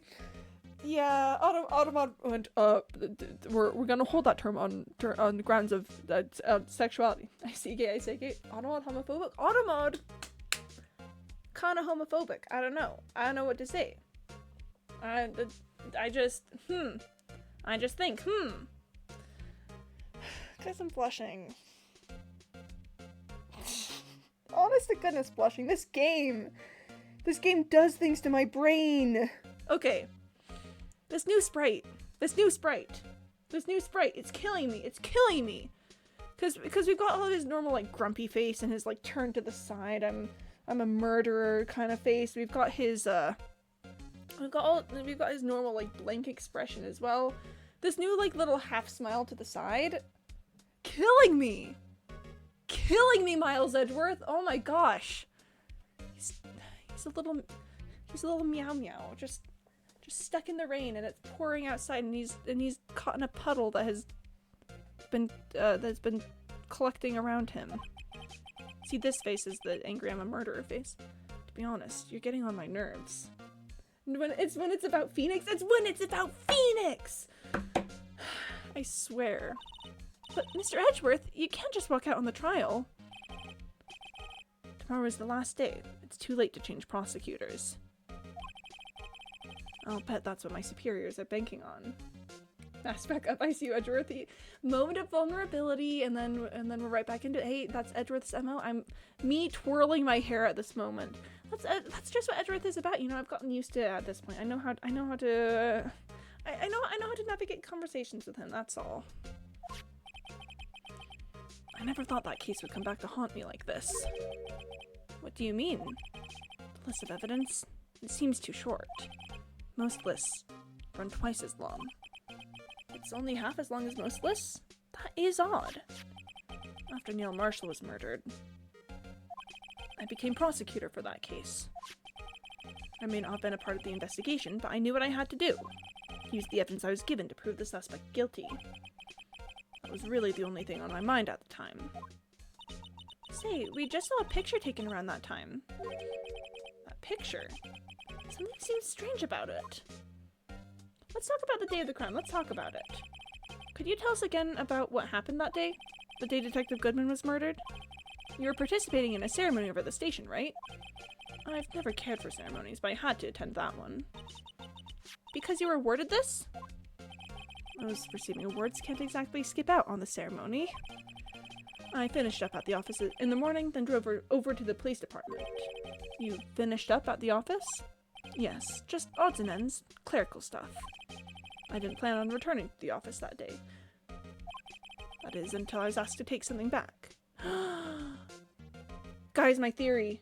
Guys, my theory.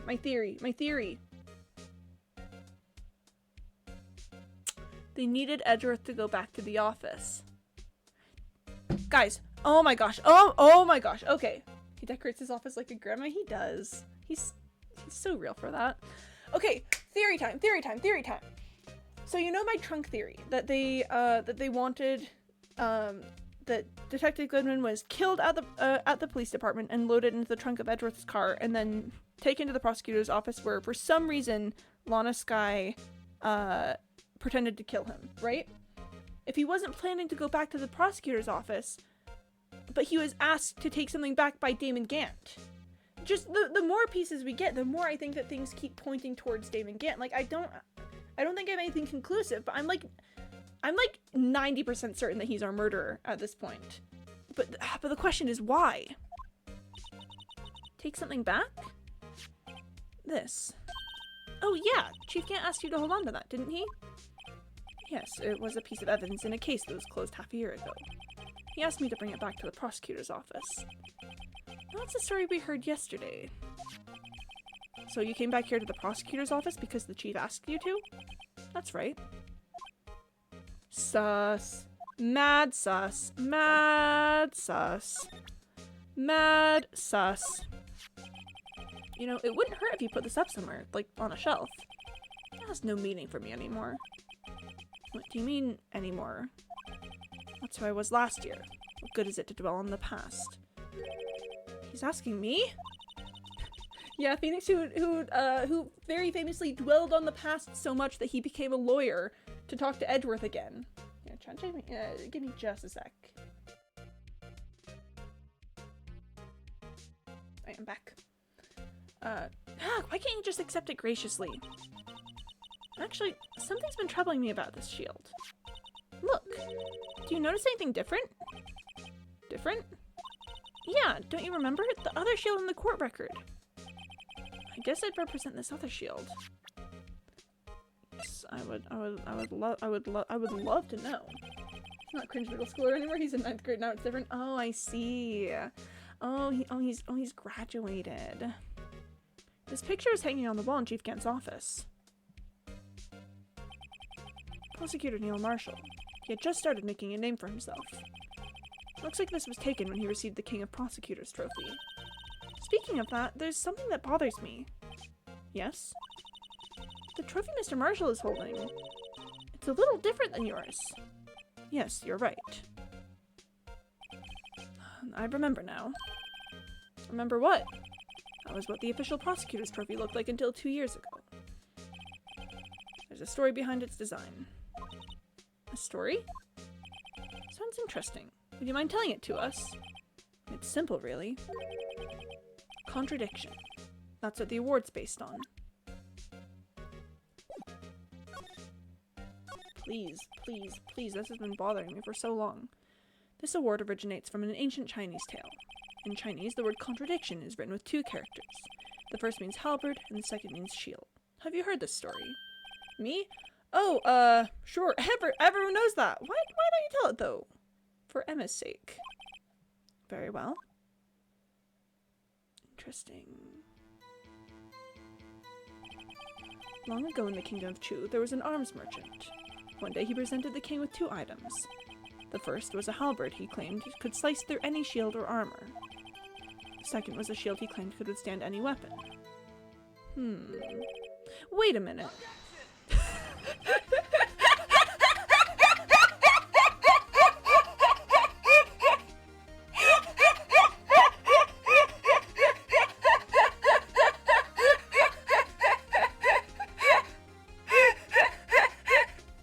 Oh, Phoenix is such a little lawyer. Oh, he's such a little lawyer. Edgeworth. We're getting cornered when the cornered theme is playing. Cornered. For this. Oh my gosh. Just objection. Pursuit theme. Oh my gosh. Phoenix is, you know, Edgeworth may be such a little drama queen, but I really don't think Phoenix is far behind him. Those claims contradict each other. Very perceptive. But then again, you've heard the story before, right? This man! This man! Okay. Whew, alright. Anyway, as you mentioned, the very descriptions of these items discredit them both. When the king pointed this out, the merchant was left speechless. And thus the Chinese word for contradiction was born. We've really got the pursuit theme playing on that. Oh, I see. So the chipped shield and broken knife symbolize... Precisely so. They symbolize the merchant's items. The ancient tale ends with the merchant at a loss for words. But it's in our nature to pursue matters to their conclusion, even if it results in something as ugly as this. Wow, thanks, Mr. Edgeworth. I learned something new today. That's funny. If that's so, then why were you only given a shield? You'll have to ask Chief Gant. 2 years ago, he had the halberd part of the award abolished. Chief Gant. King Prosecutor's Trophy updated in the court record. 2 years ago, the halberd was removed at Gant's behest, giving its current form. Interesting.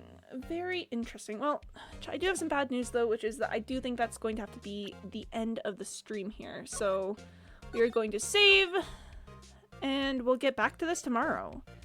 I'm very interested in how this is all gonna go, but here, I'll put you guys on the end screen.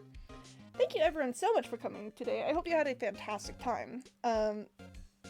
This mystery, I'm genuinely so intrigued. I feel like I've got so many pieces of everything to be put together, but like there's, oh my gosh, there's just so many, there's puzzle pieces missing. Anyway, okay, enough of Detective Quimby Brain. I will be back tomorrow. I'm currently streaming Tuesday through Saturday, starting a little after 1:30 p.m. Eastern time. A little after, we'll see. In the meantime, let's see, is there anyone, do I know anyone who's live that I want to raid? Let me just check really quick. Alright, none of our regular raiding peeps are live, so I think we're just going to end here.